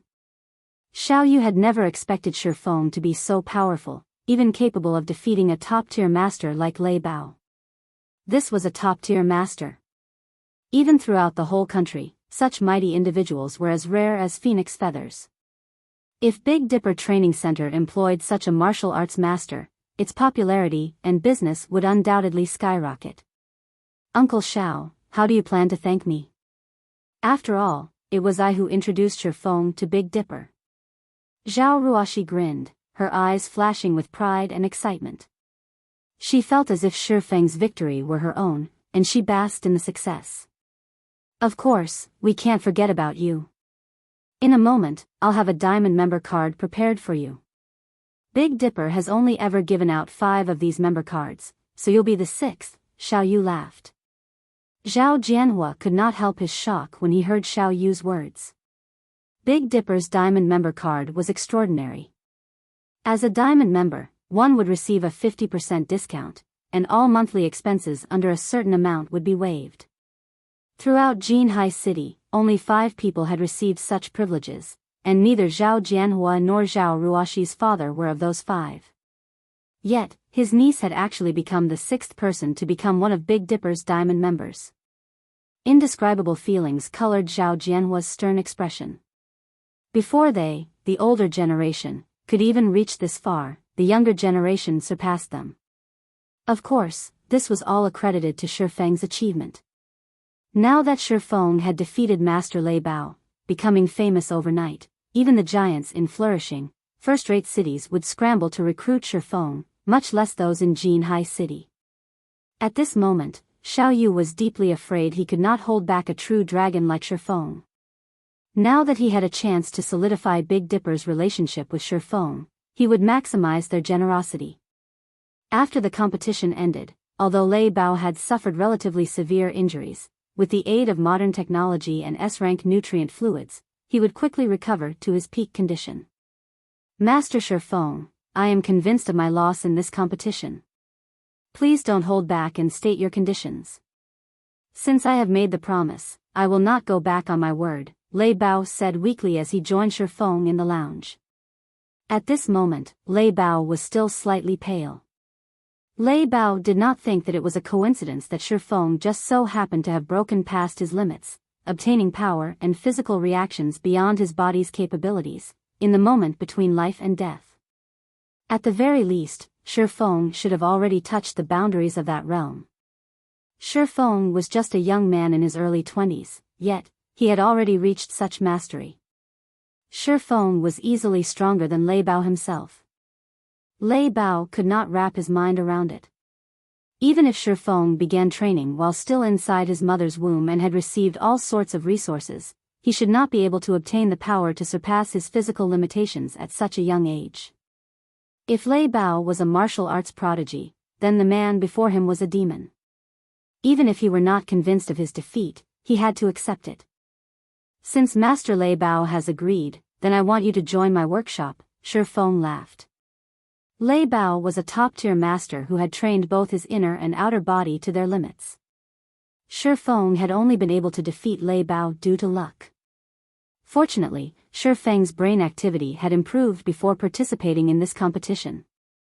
He had even grasped the beginnings of the technique to unlock his brain's physical limiter. Although he had only overcome the limiter for an instant, it had been enough for him to reach a new level of strength, allowing him to defeat his opponent. In addition, Lei Bao had also been caught unprepared. Otherwise, there was more than a 90% chance that Shi Feng would have suffered defeat in this competition. To Shi Feng's current self, it was still somewhat early for him to overcome his brain's limiter. The brain limited a person's strength to protect the body. Before the physical body reached sufficient durability, actively trying to remove this limiter would only do more harm than good. Not to mention, Shi Feng had yet to grasp this power fully. It might seem that Shi Feng had only received a small scratch during the competition, but in reality, his body had been significantly damaged due to the explosive force he had displayed. Even without moving, Shi Feng felt like needles pricked his entire body. Hence, the moment Shi Feng returned to the lounge, he had madly consumed A-rank nutrient fluids to alleviate his pain. After this competition, he would not be able to train for quite some time. Join your workshop? Lei Bao frowned. Every martial artist wished to remain free and unfettered. He barely had enough time to train and improve himself. How would he find the time to work? Master Lei Bao, please relax. My workshop is a virtual gaming workshop that focuses on the most popular game currently, God's Domain. You only need to work at night while you rest. The workshop will not interfere with your life during the day. You can do whatever you want during that time, Shi Feng slowly explained. He knew very well what Lei Bao worried about. Although Lei Bao had never come into contact with virtual reality games, especially God's Domain, Lei Bao was still a top-tier martial arts master. Currently, although Aqua Rose and the others had the potential, their foundations were lacking. They still needed to improve before they could become top-tier experts. However, Lei Bao was different. His combat foundation was extremely sturdy.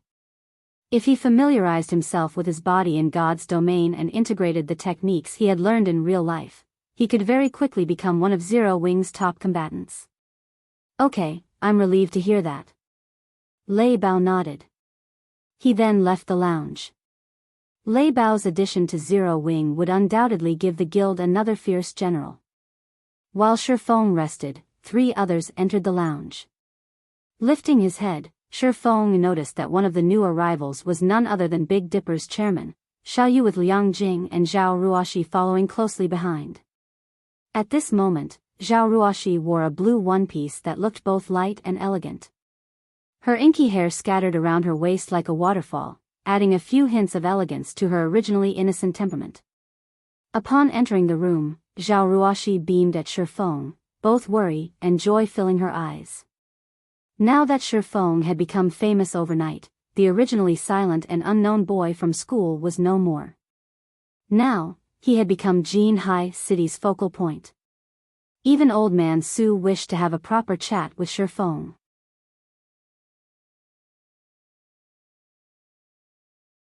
Chapter 499, Rising of Candlelight. In the lounge, both Liang Jing and Xiao Yu approached Shi Feng with far more caution and respect than in the previous meetings. Only Zhao Ruoxi behaved as usual, smiling and laughing as she conversed with Shi Feng. There did not seem to be any signs of a barrier between them. Master Shi Feng, based on our previous arrangements, from today onwards, you will be Big Dipper's head instructor. At the same time, you will also become one of Big Dipper's directors, and as you requested, Big Dipper will also come up with an area that will be under your sole management. Saying so, Xiao Yu took out a half-transparent card from his suit's pocket, handing it to Shi Feng. This is Big Dipper's diamond member card. The card's information has already been updated. In the future, all of your expenses at Big Dipper will be free of charge. Moreover, Big Dipper will also specially reserve a special training room for your use at any given time. When Zhao Ruoxi heard Xiao Yu's words, even she could not help her shock. The usual training rooms only contained some fitness and testing equipment. However, Big Dipper's special training rooms were different.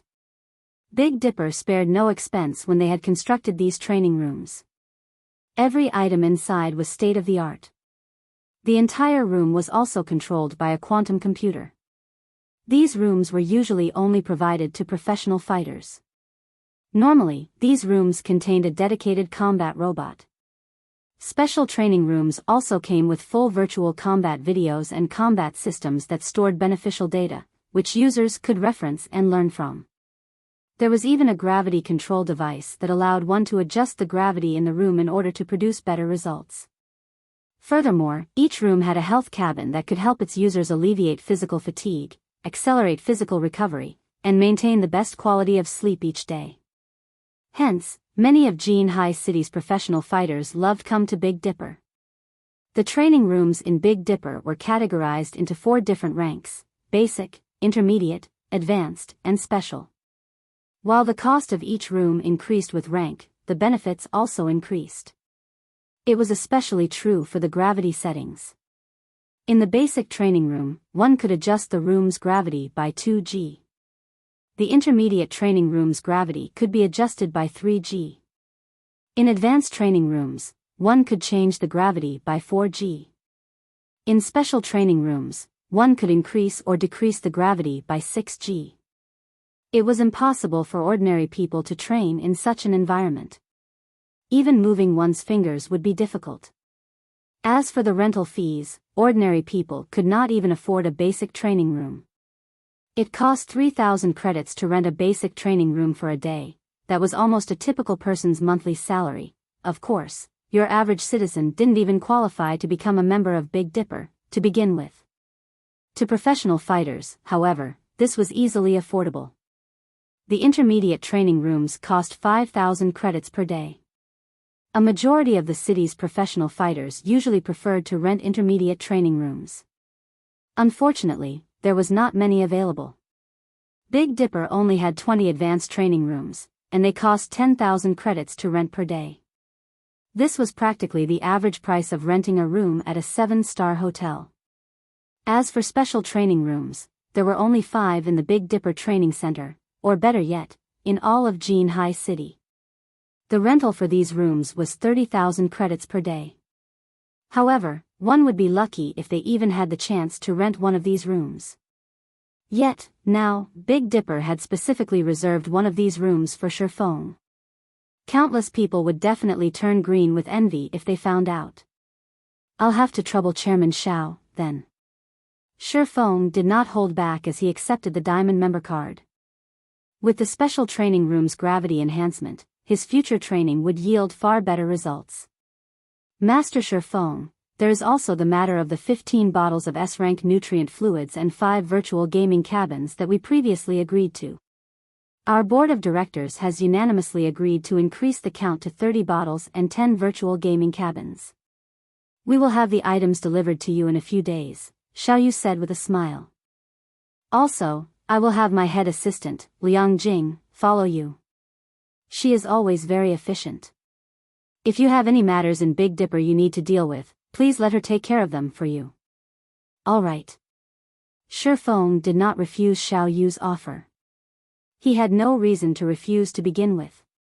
Aside from how important S-rank nutrient fluids were to him, just the 10 virtual gaming cabins could raise Zero Wing's workshop to a whole new level.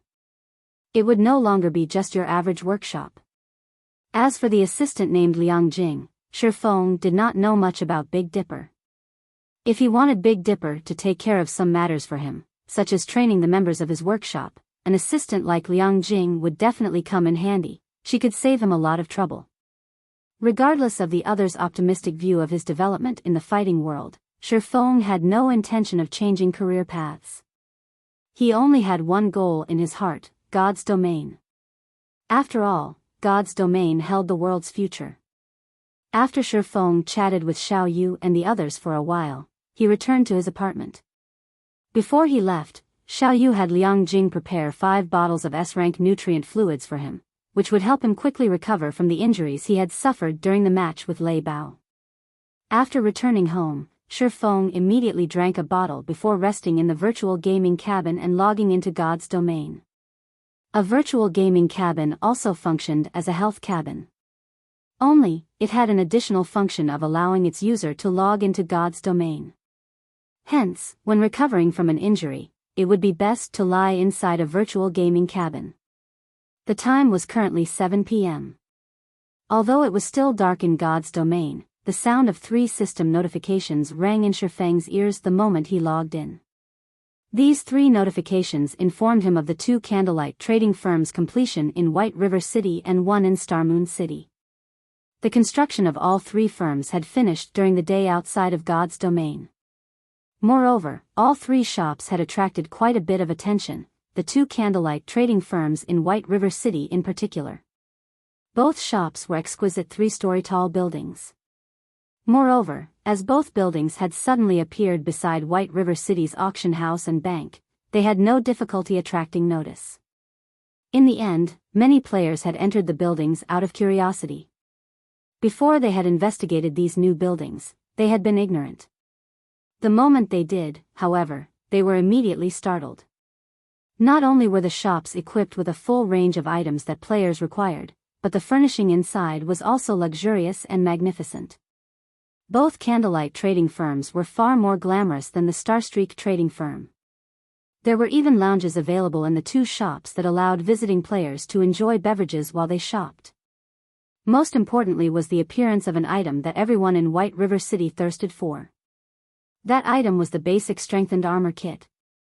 Although the basic strengthened armor kits were inferior to the basic mana armor kits, the latter was simply too scarce. Despite many people having heard of the item before, they had never personally seen it. Now that the basic strengthened armor kits had appeared in the 2 Candlelight trading firms, the first batch of players to enter the shops fought desperately to purchase them, afraid that the armor kits would sell out in a heartbeat. Shi Feng had given Melancholic Smile the authority to determine the goods prices in the shops, so it was up to her to decide at what price she wanted to sell the basic strengthened armor kits for. Yet, despite having set the initial price of the armor kits at 11 silver coins, it had taken only an instant for more than 100 to sell. As a result, Melancholic Smile had no choice but to raise the price once more. In the end, the price of the basic strengthened armor kit rose gradually from the initial 11 silver to its current price of 16 silver per kit. This price had far surpassed Shi Feng's initial expectation. Even so, in a short dozen or so hours, the 3 shops in White River City and Star Moon City sold more than 6,000 kits. Moreover, due to the basic strengthened armor kits, every player in White River City now knew about the newly established Candlelight trading firms. As a result, more players began to visit the trading firms, allowing business at the 2 shops to flourish. By the time Shi Feng logged into the game, the 2 Candlelight trading firms in White River City were already packed full of people. Everyone rushed to purchase the basic strengthened armor kits. In addition to the several dozen sets of dragon scale set equipment that had sold at the Blackwing auction house, Shi Feng had suddenly become a wealthy man again, with more than 10,000 gold in his pockets.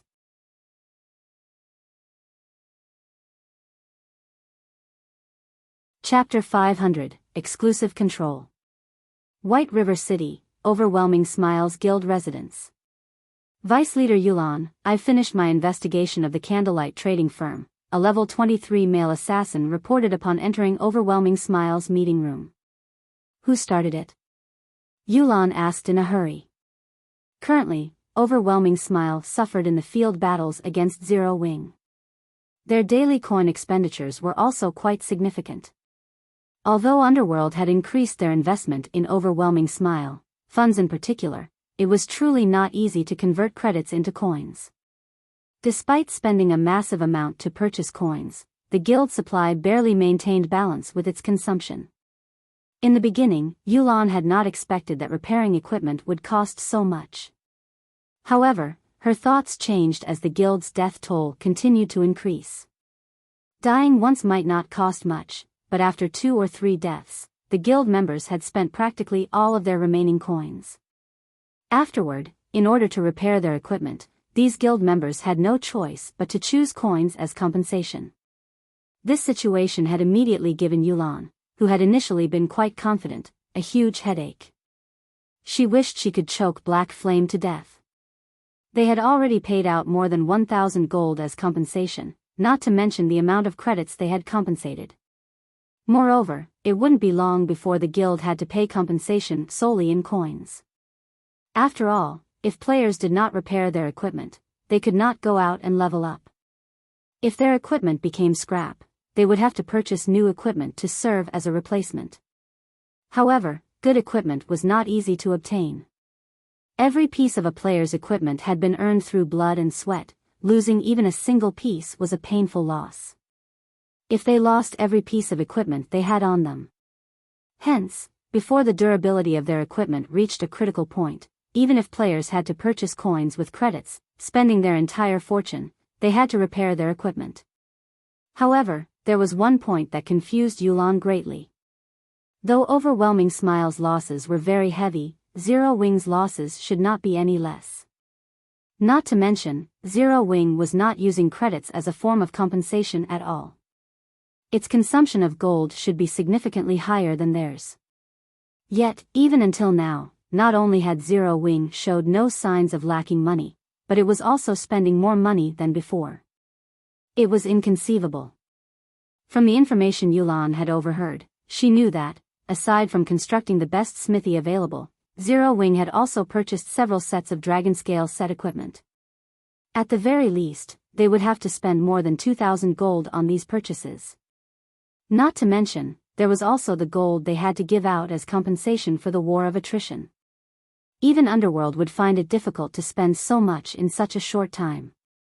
Yulan could only see one end, Overwhelming Smile withdrawing from White River City, if things continued like this in their war of attrition. Hence, they needed to make a major change now. They must find a way to earn a large sum of gold.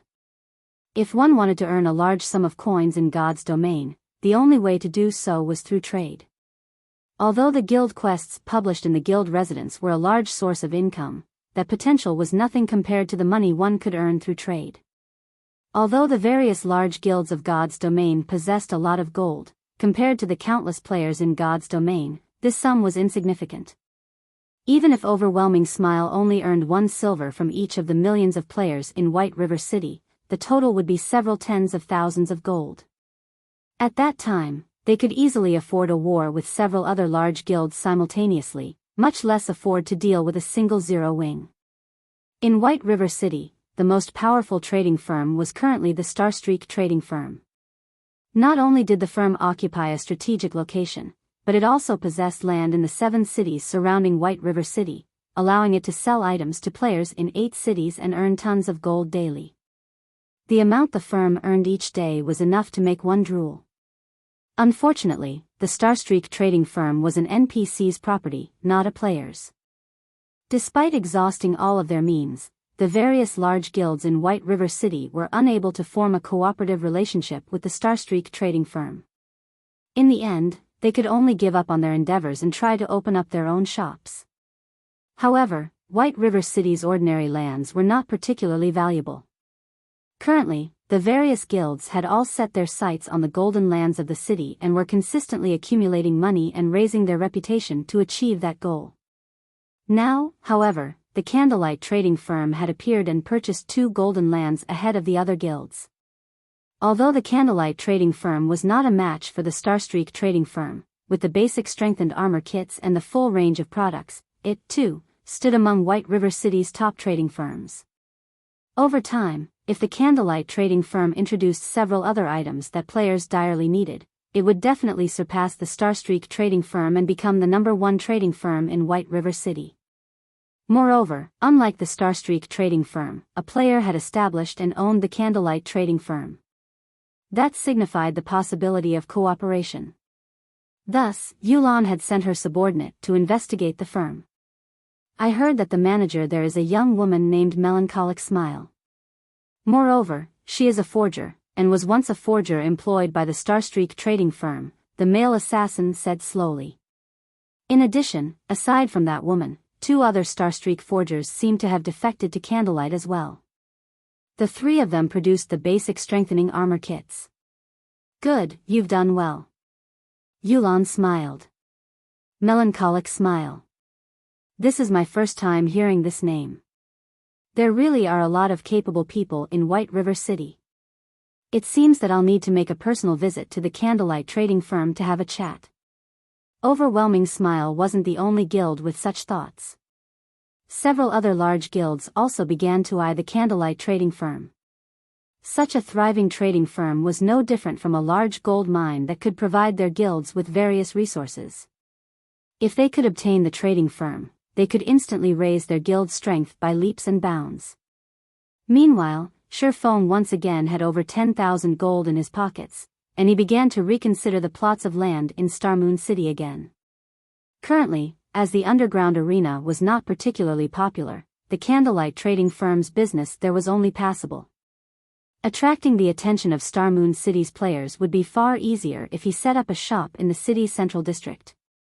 Unfortunately, as Lifeless Blade was only an ordinary noble in Starmoon City, he could only purchase ordinary land. He did not qualify to purchase the lands in the central district and golden areas of Starmoon City. I need to think of a better way to raise my reputation. Shifeng tried to recall information relating to Starmoon City's resources. After he pondered for some time, Shifeng's eyes suddenly shone. Immediately, he hailed a horse carriage and hurried to the palace. Starmoon City was Starmoon Kingdom's core, so it was not easy to raise one's reputation here. If players relied on reputation quests, it would take them ages before they could become a Baron of Starmoon City. For this reason, many players had given up on the notion of doing business in Starmoon City and had shifted their aim towards other cities instead. However, there were many players in Starmoon City. There was bound to be a few amazing characters amongst the millions of players. In the past, there were several independent players who had taken the lead and managed to become barons, even viscounts, before the various large guilds. In the end, these independent players had claimed a few good lands for themselves, taking the opportunity to make a fortune. The monthly rental they received was enough to allow them to live in luxury for the rest of their days. Despite being independent players, these few individuals were not ordinary characters. They were not penniless individuals. Instead, they were relatively wealthy individuals. They had been relatively famous in several other virtual reality games and had earned large sums of money during their time playing those games. Meanwhile, through a special method, these people had managed to grind large amounts of reputation points in a relatively short amount of time, quickly becoming barons. After this incident was revealed, these players had become the envy of every player in Starmoon City. That method was very simple. Players needed to purchase some supplies with coins, then contribute these supplies to a certain Grand Duke to receive reputation points for Starmoon City. Unfortunately, the conversion ratio of coins to reputation points would make any ordinary player curse the system. However, Shifeng did not lack money right now, he only lacked time. Even if it were a more expensive method, he would still employ it.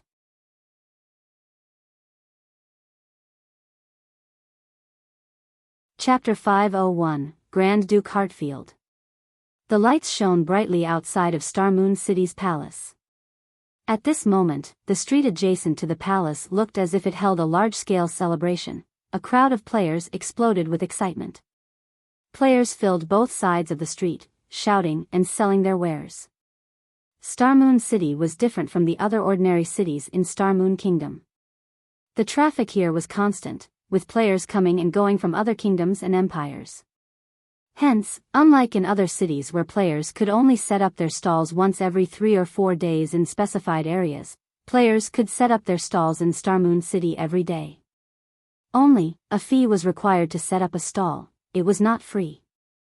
Even with the fee, a large number of players were still willing to set up their stalls to sell items rather than using the auction house and paying a heavier fee. Even if they sold their items at a lower price here, they could still make a higher profit. Normally, players would only choose to sell their items through the auction house if they were in a hurry for money or they wished to obtain a better price for rare and precious items. As the items sold at stalls were much cheaper, many independent players and large guilds would come here to purchase the materials and items they needed. Shi Feng had come to this place precisely to purchase some supplies. The method of exchanging coins for reputation points was, in reality, a special quest found in Starmoon City. To players who focused on raiding dungeons and grinding monsters to level up, they might never discover this special quest. However, to players who leveled up slowly and focused more on enjoying the game itself, it was not particularly difficult to find the quest. As long as they listened for information in the capital city, they could obtain some clues leading to the quest. Meanwhile, this clue was that Grand Duke Hartfield's daughter had fallen ill and was in urgent need of a large amount of herbs.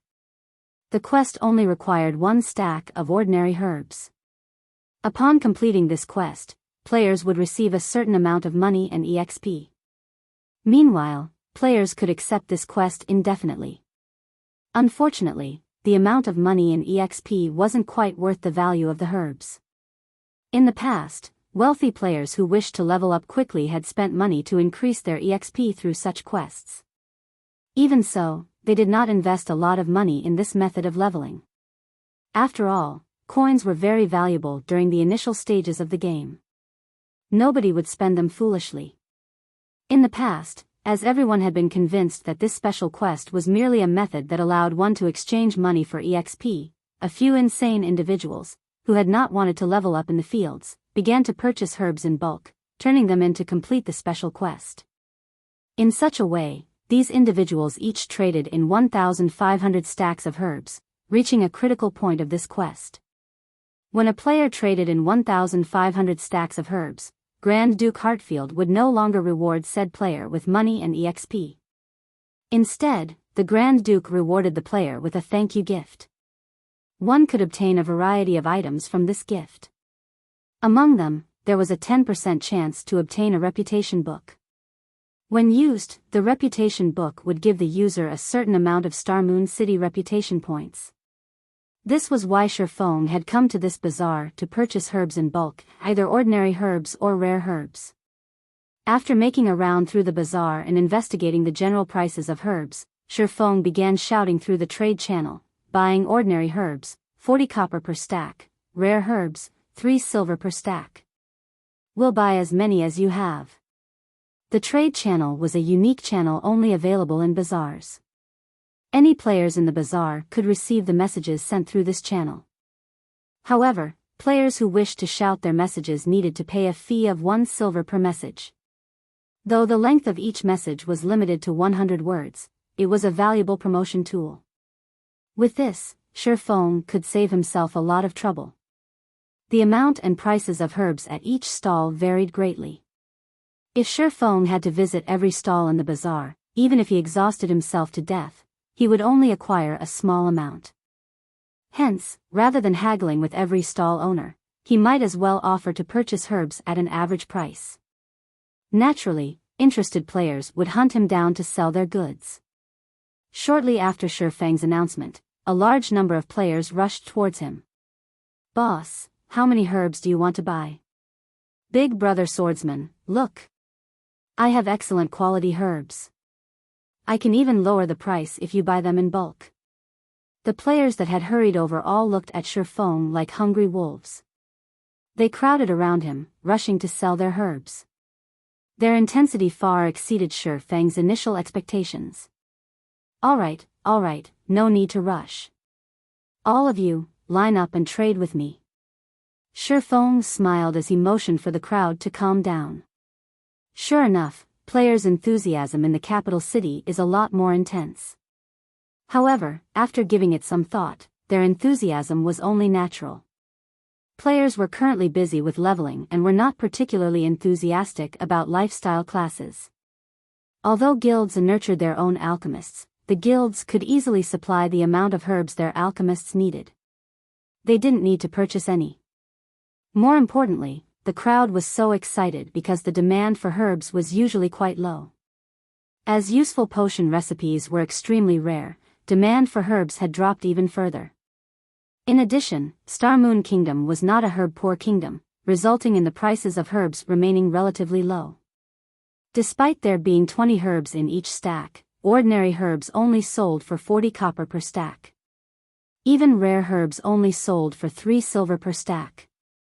One could imagine just how worthless herbs were. Yet, even with such low prices, few people were willing to purchase herbs, which explained why everyone was so excited to see Shifeng. Players would frequently encounter herbs while adventuring, and they would usually collect these herbs to sell in bulk at a later time. Now, these players' actions benefited Shifeng.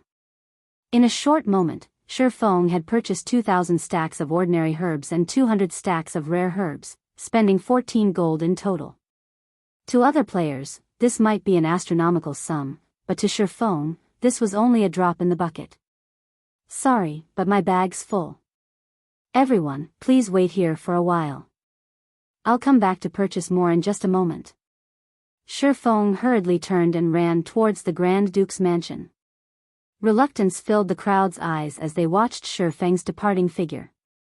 However, when they heard that he would return to purchase more later, they all chose to remain there, quietly awaiting his return. At this time of year, there were simply too few players willing to purchase herbs. Now that one such player had emerged, how could they easily give up on this opportunity? They would wait a few hours if they had to, not to mention a few minutes. The Grand Duke's mansion was only a short distance from the palace. The journey there only took Shifeng a dozen minutes or so. After entering the Grand Duke's mansion, after the level 150 Great Steward's introduction, Shifeng arrived before the level 200 Grand Duke Hartfield. After a brief conversation, Grand Duke Hartfield began telling Shifeng the problem burdening his daughter. After which, Shifeng received the special quest to acquire herbs. He then retrieved the herbs from his bag, one stack after another.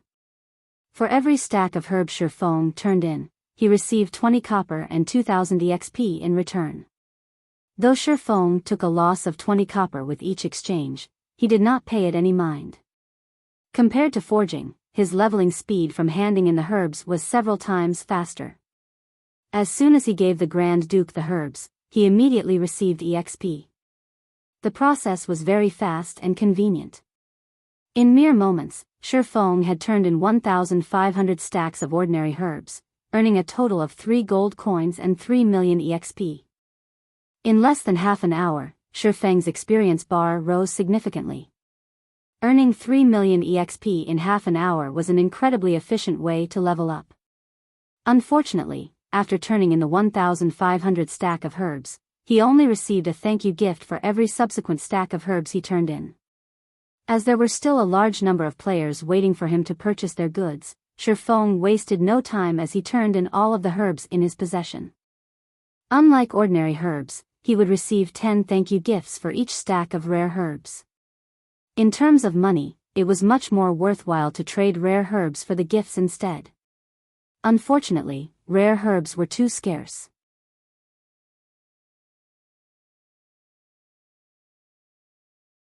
Chapter 502, Twilight Treasure Chest.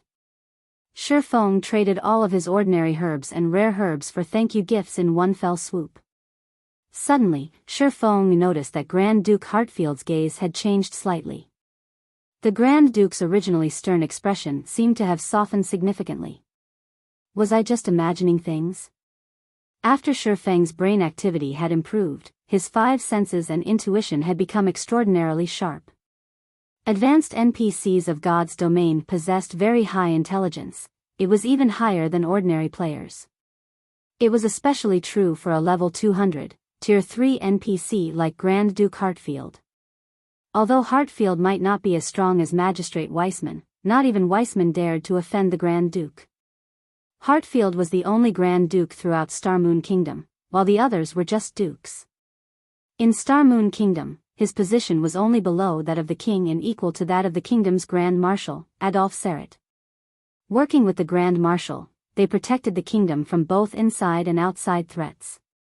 If Shifeng could form a relationship with Grand Duke Hartfield, it would greatly benefit his future development in Starmoon Kingdom. Forget it. It's best to just focus on raising my reputation. Shifeng shook his head to clear his mind. He then departed from the Grand Duke's mansion and returned to purchasing herbs. The thank you gifts did not take up a lot of space, with each stack holding up to 1,000 gifts.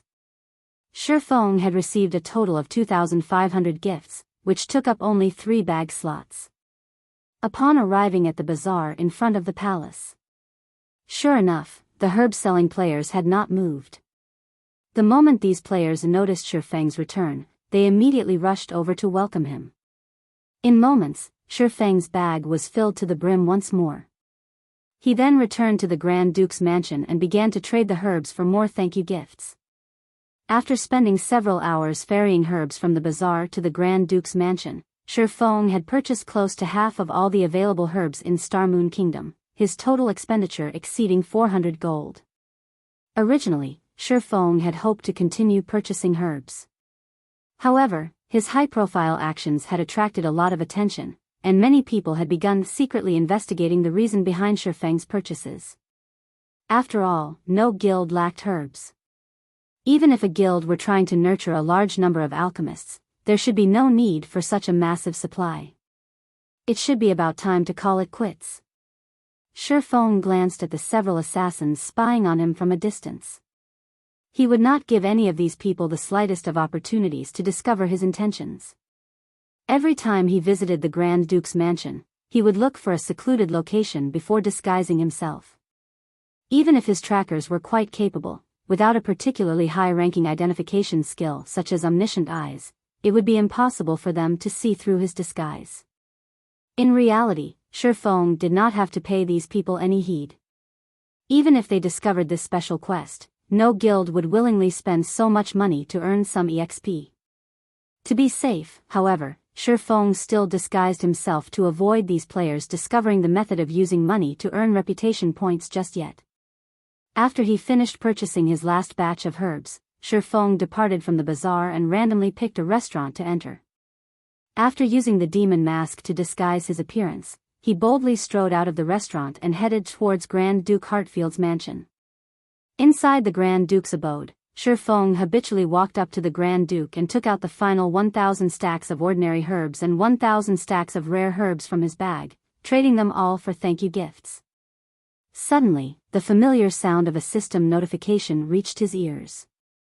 System: Grand Duke Hartfield's favorability increased by 30 points. Sure enough, this special quest is not as simple as it seems. Shi Feng grew slightly excited upon seeing this system notification. The higher ranked an NPC was, the more difficult it was to raise their favorability. The fact that he had increased the Grand Duke's favorability just by spending around 400 gold was completely worth it. However, giving the situation some thought, Shi Feng felt that this result was quite reasonable.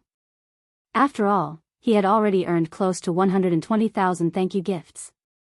If each stack could hold 1,000 gifts, that was close to 120 stacks. Currently, the prices of herbs were only this cheap due to the fact that players of God's domain were still low-leveled and did not have much use for them. If Shi Feng waited 2 more weeks or so, the money he would have to spend to earn 120,000 thank you gifts would most likely increase by several folds.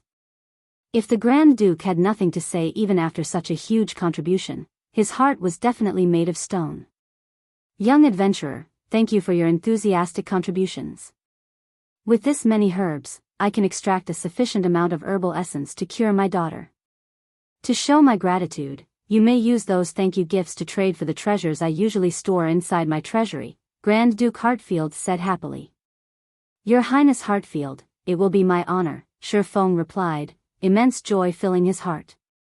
Originally, Shi Feng had intended to open the thank you gifts he had amassed in one sitting. He had never expected the gifts to have such a purpose. Most likely, not even those several wealthy players in the past had exchanged as many herbs as he had. Steward, take this adventurer to have a look, Grand Duke Hartfield said. Yes, the Grand Steward answered before leading Shi Feng to the treasury on the 3rd floor. The Grand Duke's treasury was heavily guarded. The 6 white-robed knights guarding the entrance were level 200 Tier 3 Judgment Knights. Not to mention, there was even a Tier 5 magic array protecting the vault. Even a Tier 4 class would require a significant amount of time to break through such a powerful magic array. Upon entering the treasury, Shi Feng discovered that the place looked very much like a museum, with many treasures on display. This is the list of treasures. You are allowed to redeem the gifts for any of the items inside. The Grand Steward passed a list to Shi Feng. There were not many items available for exchange on the list. However, Shi Feng was not surprised. Grand Duke Hartfield's favorability towards him was only 30 points. The fact that the Grand Duke was willing to let him trade his thank you gifts for treasures was already a considerable outcome. If he wished to trade for every item in this treasury, he would need to raise the Grand Duke's favorability towards him to at least 300 points. Shi Feng then examined the list of items. Sure enough, every item was very basic. The majority consisted of weapons and equipment that were close to his current level, whereas the quality of the items ranged between secret silver and fine gold rank. Moreover, their prices were not cheap. Even the most basic piece of level 25 secret silver equipment required 1,000 thank you gifts. If converted to coins, it would cost 4 gold. If not for the herbs he bought being cheap, 1,000 gifts would cost 8 gold or more. Moreover, these level 25 secret silver and fine gold equipment were all individual pieces and not set equipment. To Shi Feng, these items did not serve much purpose. Just as Shi Feng felt that he had nothing to gain here, he suddenly discovered the name of a very familiar item at the bottom of the list. Isn't this the Twilight treasure chest? The Twilight treasure chest had been very famous in God's domain. It was also referred to as both the treasure chest of luck and the indiscriminate treasure chest. Only elite monsters that were level 30 and above had a very low chance to drop the Twilight treasure chest. As for why it was called the indiscriminate treasure chest, the items one could obtain from it were extremely random. One might only receive 2 or 3 copper and some trash items. One might also receive epic or even fragmented legendary items. In general, the items one could get from the Twilight treasure chest relied heavily on luck. In the past, the majority of the players who had obtained this item would promptly toss it onto the auction house, selling it for around 1 gold rather than opening it themselves. On the other hand, each Twilight treasure chest only required 100 thank you gifts to redeem. In other words, each Twilight treasure chest would cost Shi Feng 40 silver, which was significantly cheaper than its price in his past life. Luck? When Shi Feng looked at the Twilight treasure chest, he suddenly recalled the Icarus's heart around his neck. This was a godly tool that could instantly raise his luck by 25 points.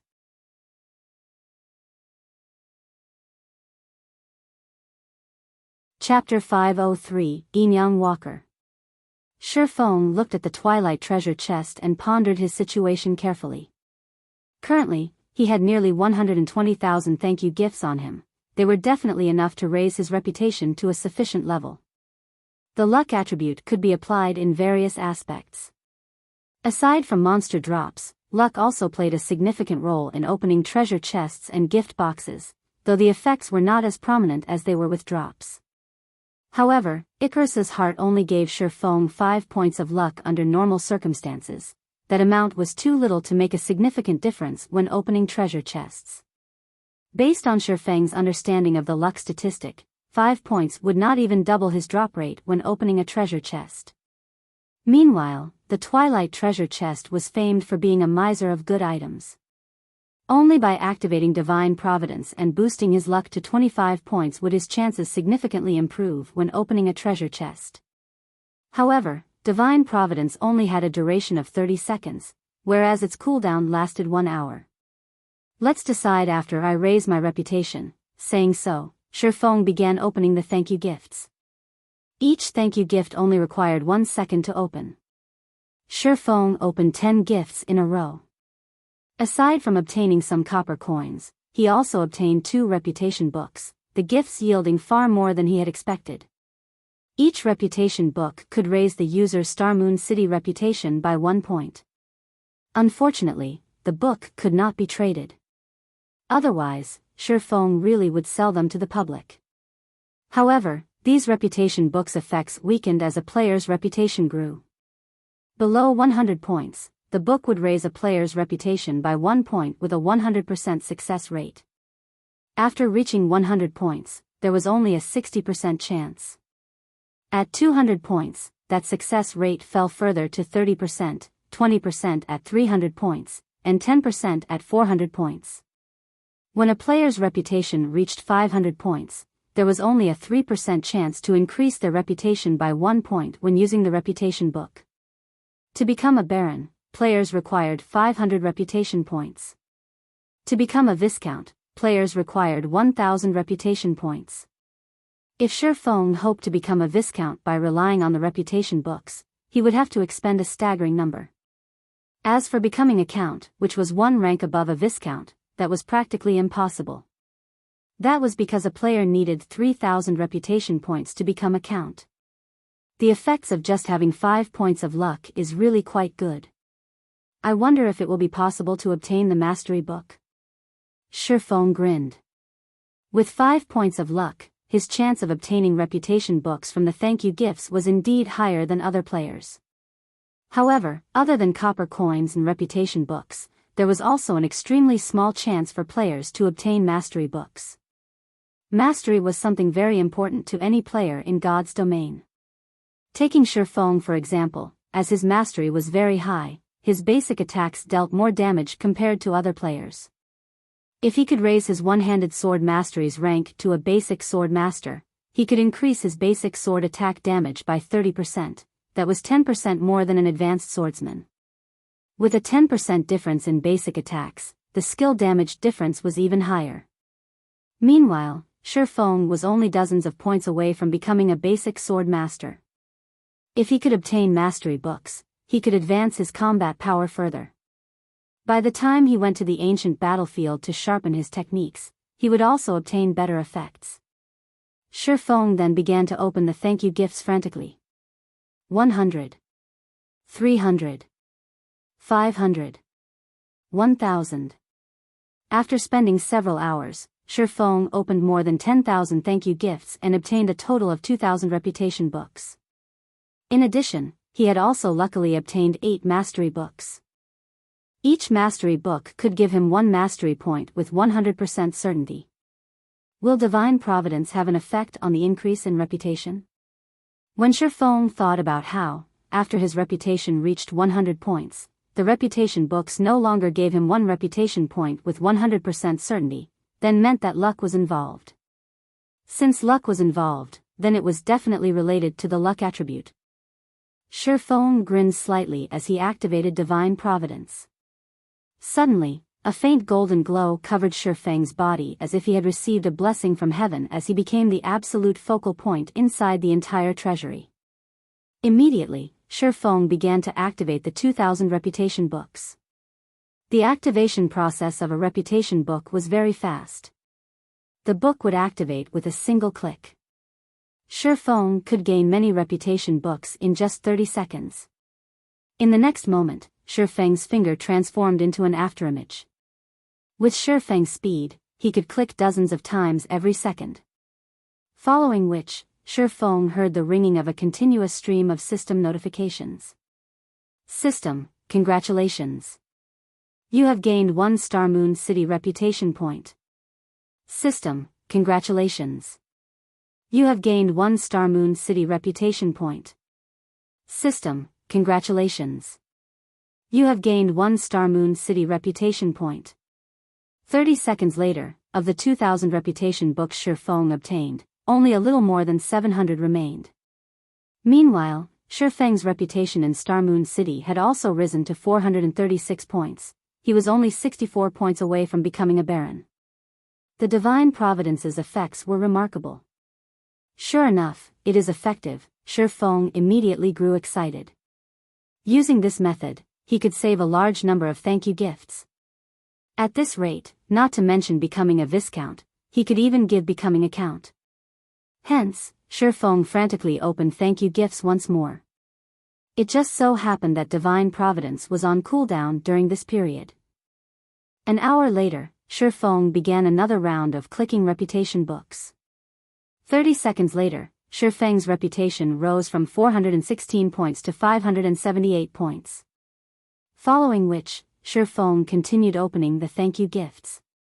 After opening more than 30,000 gifts, Shi Feng's reputation had finally reached 1,000 points, becoming a Viscount of Starmoon City. In addition, he had also obtained a total of 21 mastery books. Originally, Shi Feng still intended to continue raising his reputation.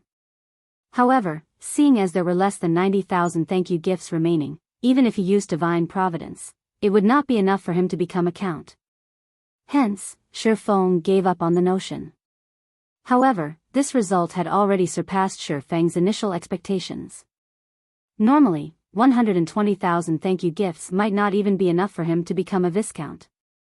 In this aspect, divine providence had truly played a significant role.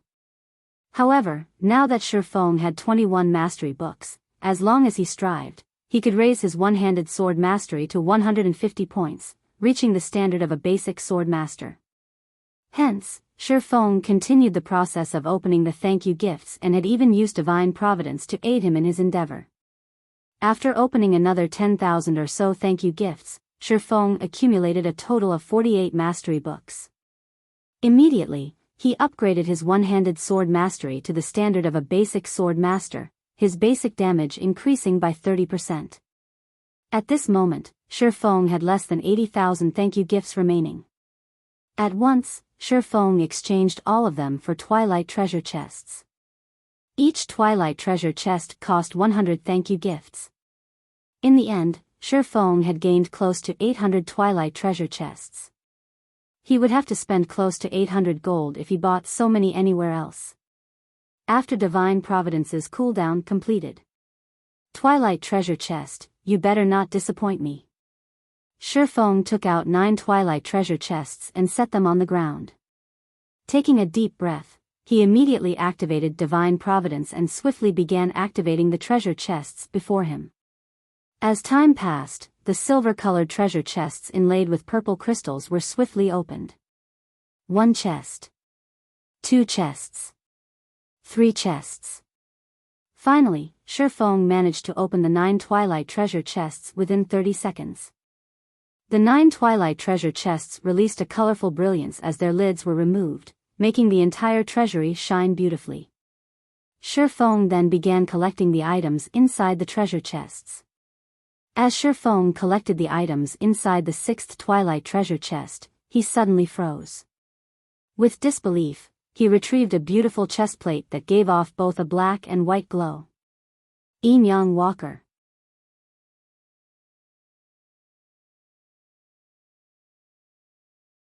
Chapter 504, Tier 1 Set Equipment. In God's domain, one could obtain a wide variety of items from the Twilight treasure chest. However, the chance of obtaining good equipment was incredibly small. As for set equipment, don't even think about it. Yet, the armor called Yin-Yang Walker before Shi Feng was indeed a part of a set equipment. For a moment, Shi Feng even questioned his own vision. If it were any other set equipment, at most, Shi Feng's good luck would have surprised him. However, the Yin-Yang Walker was different. It was a special set equipment just like the Warfire set equipment. However, if Shi Feng had to decide which set was better, without a doubt, it would be the Yin-Yang Walker set equipment before him. Although the Warfire set equipment could be upgraded to fine gold rank, the Yin-Yang Walker was a Tier 1 set equipment.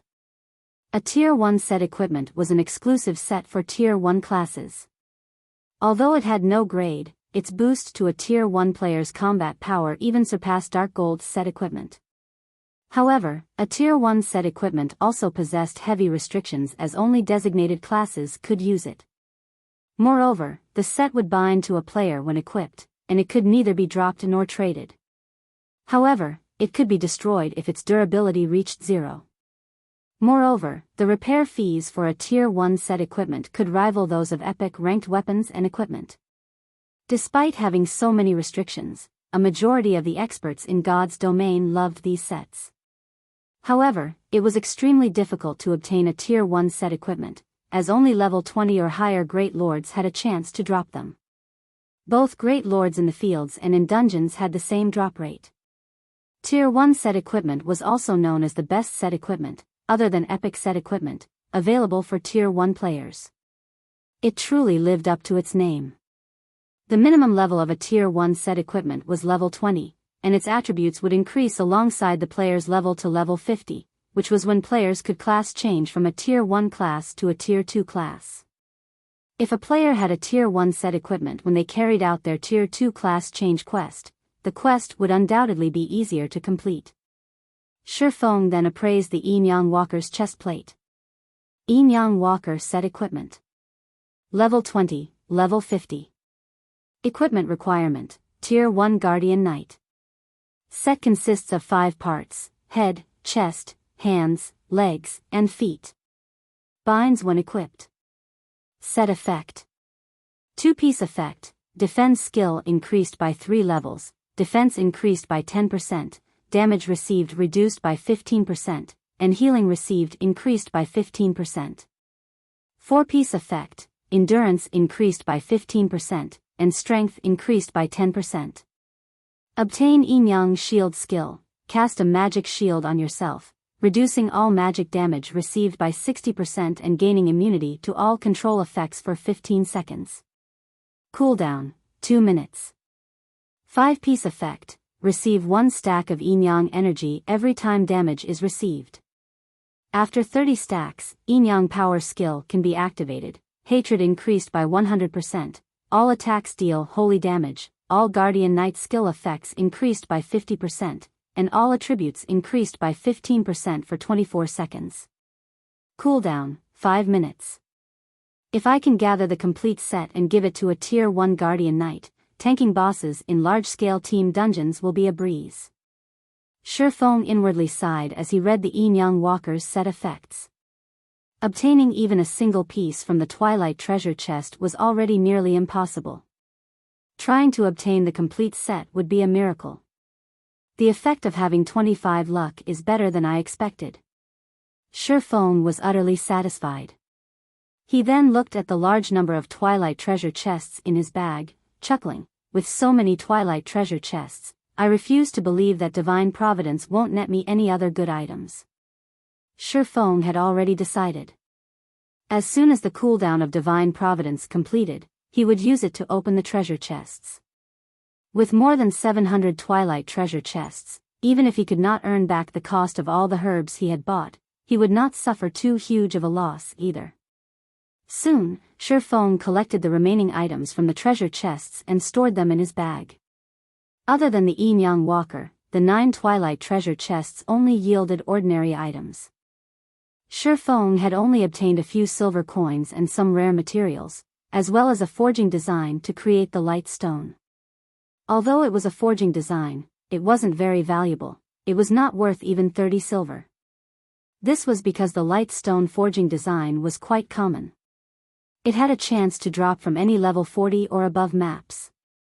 However, God's Domain's current players were very much in need of light stones. The light stone was a consumable item that could illuminate a certain area as if it were daytime. In the darkness of night, any monsters caught within the light stone's radius would lose their nighttime advantages.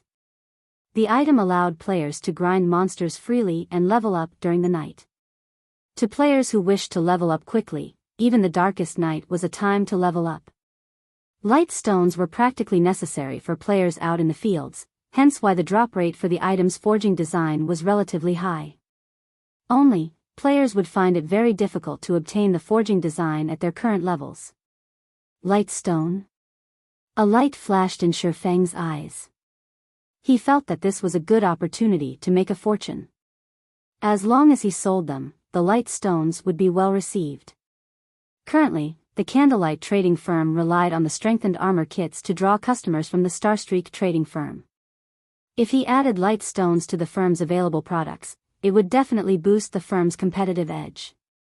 Light stones were easy to produce. Moreover, the materials it required consisted of cheap and common items such as advanced stones and magic essences.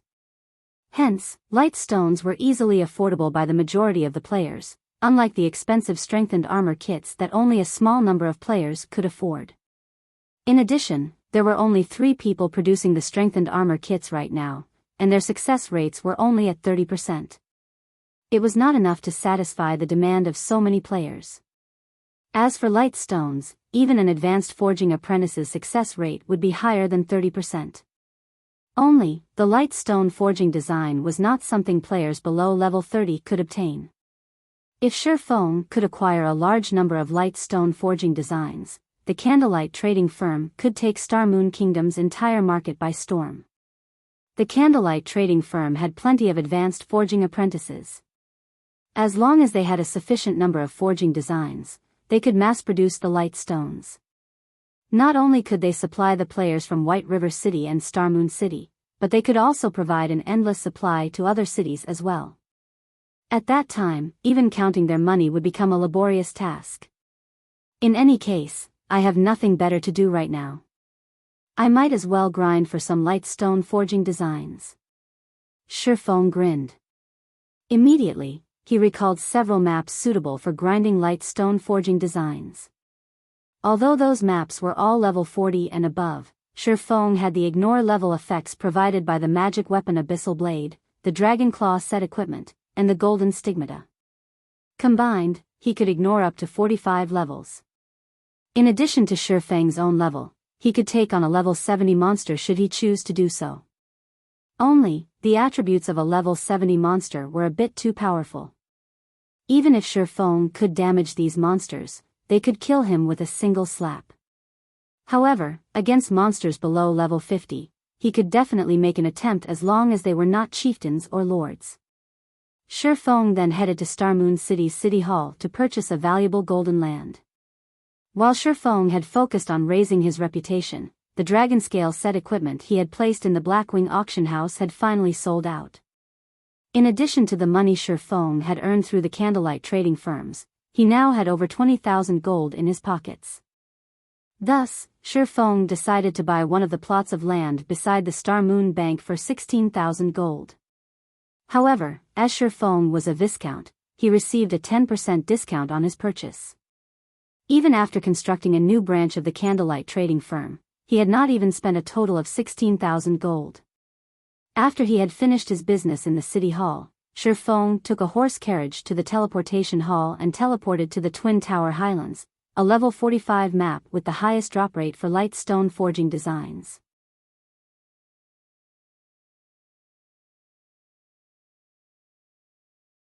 Chapter 505, Domineering Melancholic. White River City, inside one of Candlelight trading firm's forging rooms. Melancholic Smile was currently busy forging basic strengthened armor kits. There were simply too many players in White River City. With just the three of them producing the basic strengthened armor kits, it was impossible to satisfy the demand of so many players. Had they not produced a large number of the kits early on, their supply would have long since depleted. Sister Smile, there are two people on the first floor looking to discuss business with you. I understand. Like the others, have them wait in the reception room for now. I'll head over once I finish my work. But, one of them is claiming to be Overwhelming Smile's guild leader. Overwhelming Smile's guild leader? Melancholic Smile could not help but pause. As one of the tyrannical guilds in White River City, it was far ahead of other guilds. Their funds and member count were also plain for all to see. A lifestyle guild's direction of development was completely different than combat guilds.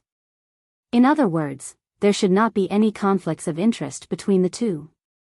However, a lifestyle guild did not possess any combat capabilities. When producing certain items, plenty of rare materials were required. Meanwhile, many of these materials dropped from dungeons. Hence, lifestyle guilds would usually cooperate with some combat guilds.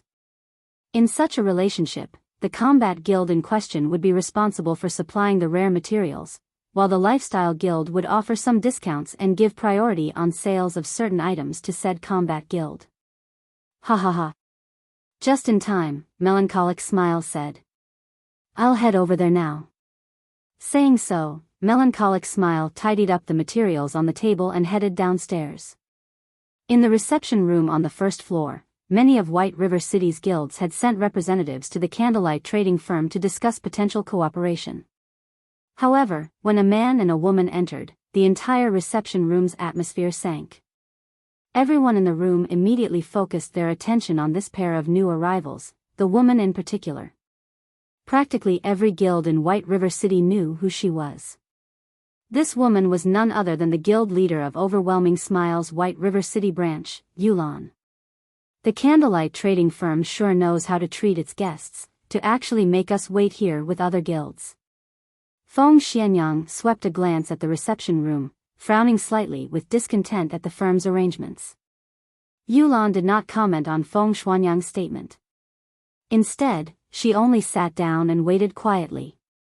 Although Overwhelming Smile was a powerful guild with ample funds, the Candlelight trading firm was no ordinary existence either.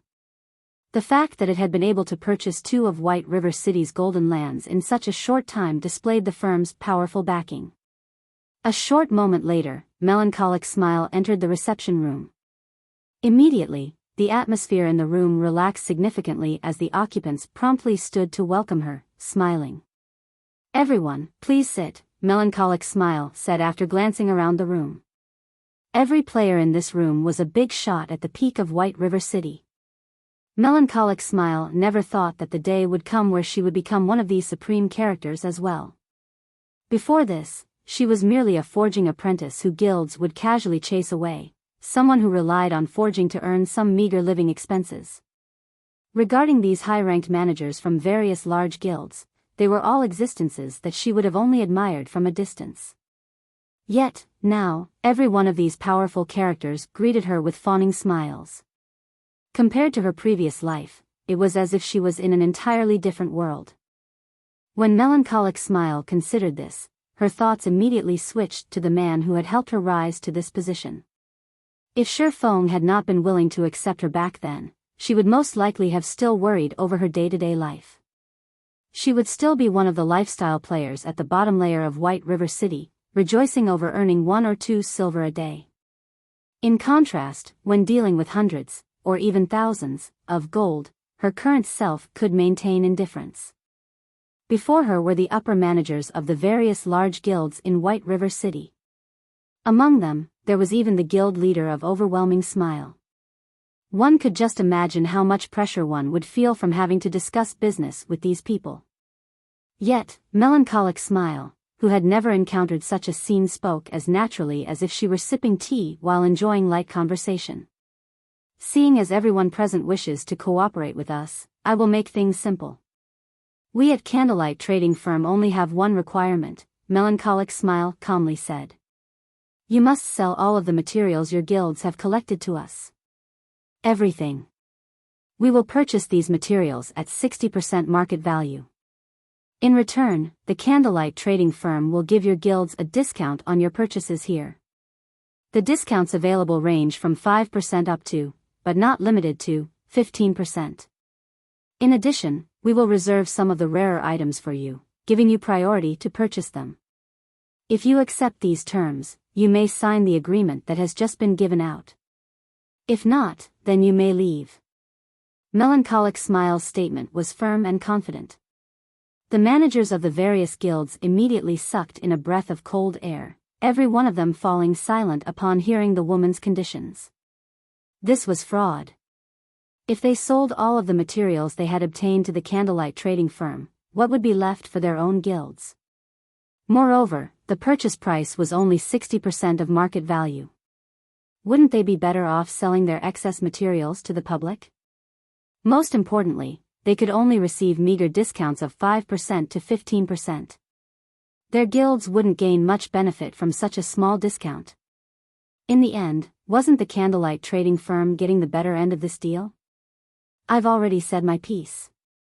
You can take your time to think it over. However, note that I will take back the contracts in 30 minutes. Although Melancholic Smile could feel everyone's murderous gazes, she paid them no heed. Instead, she simply turned to leave. It was as if her actions had said, "If you want to sign, go ahead. If not, get lost." Suddenly, the various representatives, who had been so confident, fell mute. "Wait a minute." Feng Xianyang suddenly stood with a cold expression on his face. He glared at Melancholic Smile, sneering, "Don't you think you are going too far with your demands? You should know that there are many materials that only guilds like ours can obtain. Independent teams are simply not strong enough to provide a supply. If our guilds join hands to cut off Candlelight's supply, do you really think you can continue doing business? Shocked, Yulan rushed to her feet, advising, "Young Master Feng has gone a little too far with his words. I ask for Miss Melancholic's understanding. However, we have all come here with the intent to do business. There should be a process of negotiation at the very least. The way you cut us off will not benefit either side. Why don't we sit down and discuss things properly?" Everyone in the reception room nodded in agreement. If every guild refused to sell their materials, how could Candlelight Trading Firm hope to continue its success in White River City? At the end of the day, a lifestyle guild was still a lifestyle guild. They were born to lower their heads to combat guilds. Ha ha ha. Your statement is indeed reasonable. After thinking it over for a moment, Melancholic's smile nodded as she looked towards Feng Xianyang and Yulan. Smiling sweetly, she said, "Although what you've said is logical, I stand by my decision. Moreover, from this point onward, I retract Overwhelming Smile's contract. You two may leave now." "You?"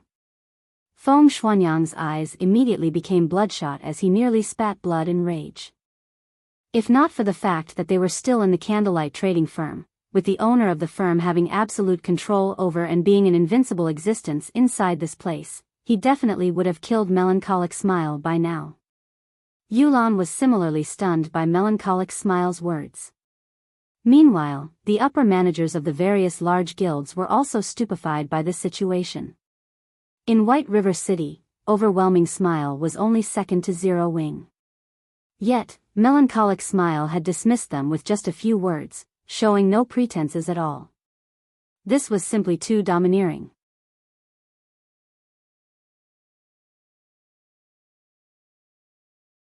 Chapter 506, Towers of Death. After Melancholic Smile finished speaking. After a few moments, everyone in the reception room came back to their senses. However, they still stared at Melancholic Smile with surprise. Yulan had never expected things to develop in such a way. Melancholic Smile's performance had completely surpassed Yulan's expectations. Her firm rejection was even more unusual. "Miss Melancholic, I believe we have a misunderstanding," Yulan said after calming down. "Overwhelming Smile is not here to seek cooperation, but to invest. I believe that Miss Melancholic knows about Overwhelming Smile's financial prowess. With our help, the Candlelight Trading Firm will have no issues obtaining materials or funding. At the end of the day, Candlelight is not a combat guild, so its development is limited. It is restricted by the city. Candlelight might become White River City's #1 trading firm, but you can't just remain in one city and not branch out to others, right? After all, White River City's player population is not infinite, and you can only earn so much. I admit that Candlelight is very wealthy. However, purchasing golden lands in other cities requires sufficient reputation points there. Meanwhile, how can Candlelight hope to compete with the guilds that have been developing in said cities since the very beginning? By the time Candlelight's personnel gains sufficient reputation in other cities, other guilds will have long since purchased the best plots of land available. However, after we invest in Candlelight, the trading firm will not face such a restriction. Overwhelming Smile has plenty of personnel in other major cities, including the several cities in neighboring White River City. As long as we have enough gold, we can purchase the most valuable land in every city throughout Star Moon Kingdom and establish the Candlelight Trading Firm all over the kingdom, saving you a lot of time and manpower. Is Miss Melancholic really not interested in such an opportunity? Yulan spoke confidently as she offered the attractive conditions.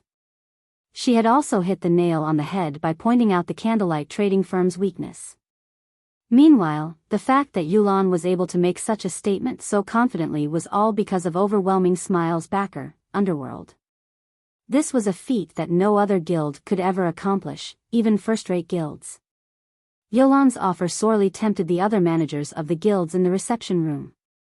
Only, they were somewhat disappointed that the Candlelight Trading Firm would no longer be theirs. They could already imagine the Candlelight Trading Firm's flourishing future. One side had the advantage of manpower and resources, while the other had coins and popular shops. The cooperation between the two was practically a match made in heaven. Yulan really is amazing. It's as expected of someone fancied by Underworld's elders. Feng Xianyang, who had initially been overwhelmed by his rage, silently praised Yulan as he listened to the woman. He snuck a peek at Melancholic's smile from the corner of his eyes, his heart filled with joy when he saw her silence. To a trading firm, particularly a trading firm with hot-selling commodities, what they needed the most was not materials, but a market to sell those commodities. Meanwhile, Overwhelming Smile just so happened to be capable of providing that market. This method of persuasion was far more effective than any threat. At this moment, Melancholic Smile opened her mouth and spoke, "Your conditions are tempting, but you may leave now. Everyone else, you have 30 minutes left to consider our offer. If you do not wish to cooperate, you may leave. I have other matters to attend to, so I won't accompany you any longer." Saying so, Melancholic Smile left the reception room, never once turning back. From the moment she had entered the room, she had acted as if she did not care about any of the representatives. Is she really not tempted? Yulan was stunned. With such huge potential profits, no sane trading firm would reject their offer. Even if Melancholic Smile rejected them eventually, it should be based on two harsh conditions. Yet, before they could even state their conditions, she had turned them away. Just what sort of situation was this? Before Yulan could make sense of the situation, the upper managers of the other guilds began signing their contracts, having already thrown their cooperation conditions out the window. Watching this, Yulan suddenly came to a realization. Melancholic Smile had displayed her might, killing the chicken to scare the monkeys. They just so happened to be that chicken. Feng Xianyang had also realized their situation. This had all been due to him voicing his rejection, becoming Melancholic Smile's target as a result. Despite this revelation angering him greatly, regret filled his heart. Just why had he been so eager to shoot off his mouth? As for encouraging Overwhelming Smile to face off against the Candlelight trading firm, that was simply impossible. Lifestyle players did not leave the city at all. If they remained in the city, who could do anything to them? Lifestyle players were unlike combat players, who relied heavily on their levels and equipment. Even if lifestyle players were killed until they fell back to level 0, so long as their lifestyle skills remained, they would feel no effect whatsoever. It seems that we can only hasten our own firm's establishment, Yulan sighed. Things were becoming much more troublesome than she had initially expected. However, the Candlelight trading firm had also given her a reminder. I have heard that Maple City's branch almost has enough reputation. We might as well develop our trade in Maple City. Moreover, the lands there are much cheaper. If we form an alliance with the other cities to target the Candlelight trading firm, sooner or later, we can defeat it as well. Okay, leave that to me. At this moment, murderous intent filled Feng Xianyang's eyes. Watching Melancholic Smile's departing figure, he revealed a sinister smile as he said, "Though the trading firm itself is unwilling to cooperate, I refuse to believe that every worker is of the same opinion. I'll poach every single one of Candlelight's forgers. We'll see how long Candlelight lasts, then." If a trading firm did not have a supply of goods, customers naturally would not visit it. It would be useless even if the trading firm occupied one of the city's golden lands. The fact that the Candlelight trading firm had become White River City's #1 trading firm so quickly was completely due to the basic strengthened armor kits. Otherwise, how could it possibly surpass the Starstreak trading firm? While Feng Xianyang plotted ways to poach lifestyle players from the Candlelight trading firm, Feng had arrived at the Twin Tower Highlands. The Twin Tower Highlands was a level 45 to level 50 map. It could be considered a country within a country. Unlike the monsters in low-level maps, the monsters here were mostly intelligent orcs that fought and lived in tribes. If players were not careful, rather than hunting their prey, they very well might become prey themselves. To God's Domain's current players, the Twin Tower Highlands was definitely a forbidden land. Aside from the level suppression, the difference in attributes was already quite vast. However, Shi Feng did not care about any of that. His own attributes had long since surpassed the standards of the current players. It was especially true after he had equipped the fragmented legendary ranked Heavenly Dragon's Breath. In terms of attributes, he could easily match level 40 ordinary players. Without level suppression, a 5-level difference in attributes was nothing to Shi Feng. Fortunately, Shi Feng was very familiar with the Twin Tower Highlands. He had arrived at the core area of the Twin Tower Highlands, the Towers of Death, without so much as encountering a single monster. Dark clouds hid the tops of the 2 tall towers, preventing one from seeing them with a single glance. A thick layer of death also surrounded the towers as cold wind billowed around them. Tall ramparts surrounded the massive Towers of Death. An army of orcs patrolled the walls. Overall, the Towers of Death looked like an impregnable fortress. This was the best location for Shi Feng to grind for the light stone forging designs. This should be it. Shi Feng activated Wind Rider and the Ring of Nothingness and flew up to the tall walls. Sweeping a glance over the numerous level 47 orcs below the ramparts, a grin appeared on his face.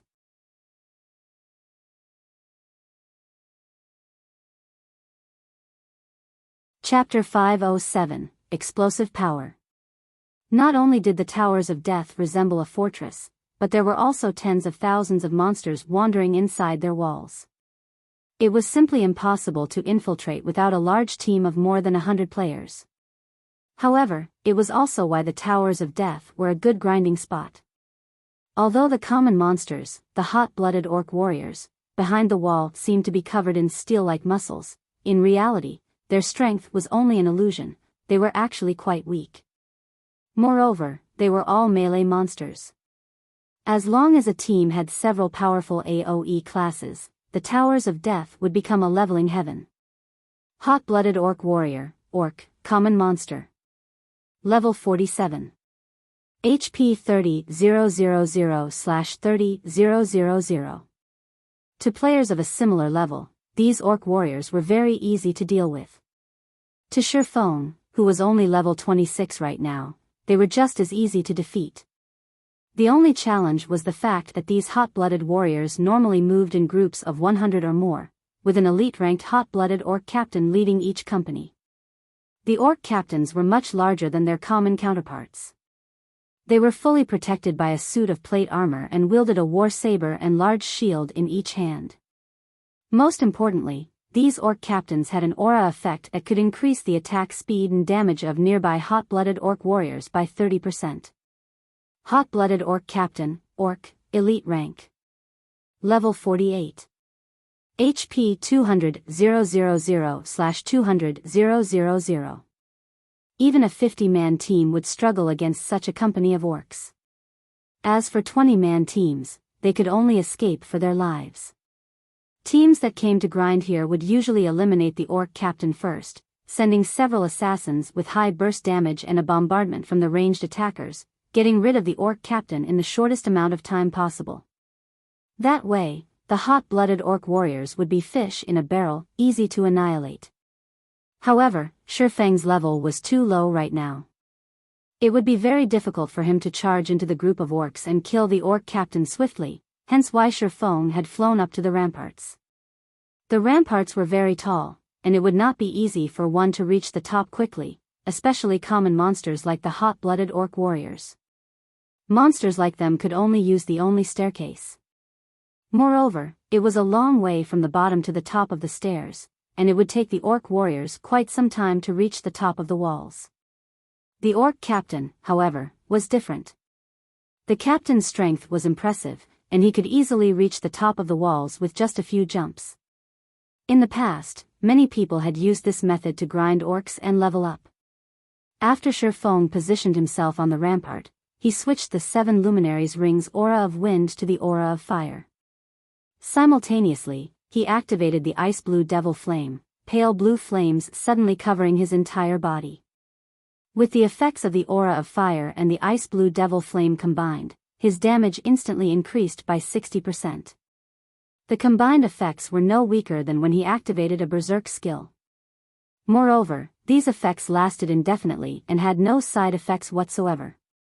He then took out the blazing meteor and threw it at a hot-blooded orc warrior. Shio! The blazing meteor streaked across the air like a shooting star, instantly striking at a hot-blooded orc warrior who patrolled below the fortress walls. -904. Although there was no level suppression, a level 47 monster was far superior to a level 20+ monster regarding both defense and attack power. Shifeng only had the attributes of a level 40 or so ordinary player. His damage was very limited. Intruder, the orc warrior bellowed angrily as he turned toward Shifeng on top of the wall. Immediately, the entire company of hot-blooded orcs also discovered Shifeng. However, as the wall was too large, they could only frantically dash towards one of the distant staircases. The armored hot-blooded orc captain, unlike his allies, simply bent his legs and jumped. In just a moment, the orc captain had jumped up to half the height of the wall. The captain stabbed his saber into the sturdy wall. Using his saber as a foothold, the captain jumped once again, reaching the top of the ramparts. His robust and powerful hand grabbed and tugged on the chain wrapped around his wrist. In the blink of an eye, the saber, which was connected to the chain, returned to the orc captain's hand. The entire process was smooth and only took an instant. The orc captain was like a martial arts expert who could walk on walls and fly through the eaves of buildings. However, Shifeng was not the slightest bit surprised by the orc captain's actions. Elite monsters' intelligence and combat techniques at this level were not the slightest bit inferior to the professional fighters in real life. In some aspects, these elite monsters were even more amazing than professional fighters. The hot-blooded orc captain looked at Shifeng, who was 10 yards away, with a bloodthirsty fury in his crimson eyes. Raising his shield, he used charge and dashed toward Shifeng. The orc captain was over 2 meters tall. With his mass and speed, he was like a small car rushing toward Shifeng. One could just imagine the consequences of such a collision. Without hesitation, Shifeng activated Purgatory Power, raising his damage by another 30% and attack speed by 100%. He then dashed forward to meet the orc captain's charge head-on. Just as the orc captain was about to send Shifeng into a fainted state, at the moment between life and death, Shifeng used silent steps. Not only had Shifeng avoided the fainted effect of the orc captain's charge, but he also managed to appear behind the orc captain. Die! Shifeng shouted. In the next moment, the abyssal blade and the purgatory's shadow in Shifeng's hands released a powerful blinding light. The crimson flames that covered both swords caused the surrounding temperatures to soar. Flame burst. Dazzling streaks of light shot out from Shifeng's hands, piercing the hot-blooded orc captain's armor. The orc captain's armor could stop neither the scorching heat of the flames nor the sharp edges of the swords. The blazing abyssal blade easily penetrated the sturdy armor, stabbing the orc captain's vital point. -9,120, -18,160, -9,234, -27, 548. Frightening damages appeared above the hot-blooded orc captain's head, one after another. In the blink of an eye, the orc captain had lost close to half of his HP. The orc captain bellowed at the damage he received. Responding quickly, the orc captain used War Stomp, causing all enemies within a range of 6 yards to enter a fainted state for 3 seconds. However, Shifeng, who had already grasped the flowing water realm, had long since seen the orc captain's intentions. The instant the orc captain lifted his leg, Shifeng swung his sword. Abyssal Bind. When the orc captain's feet were only several centimeters from the ground, 9 pitch-black chains emerged from the ground and bound the captain, restricting all of his movements. Taking this opportunity, Shifeng launched a barrage of attacks towards the orc captain. Due to Abyssal Bind reducing the orc captain's defense by 100%, Shifeng's flame burst skill became even more powerful. Now, each attack dealt around -20,000 damage, while double critical hits dealt around -40,000 damage.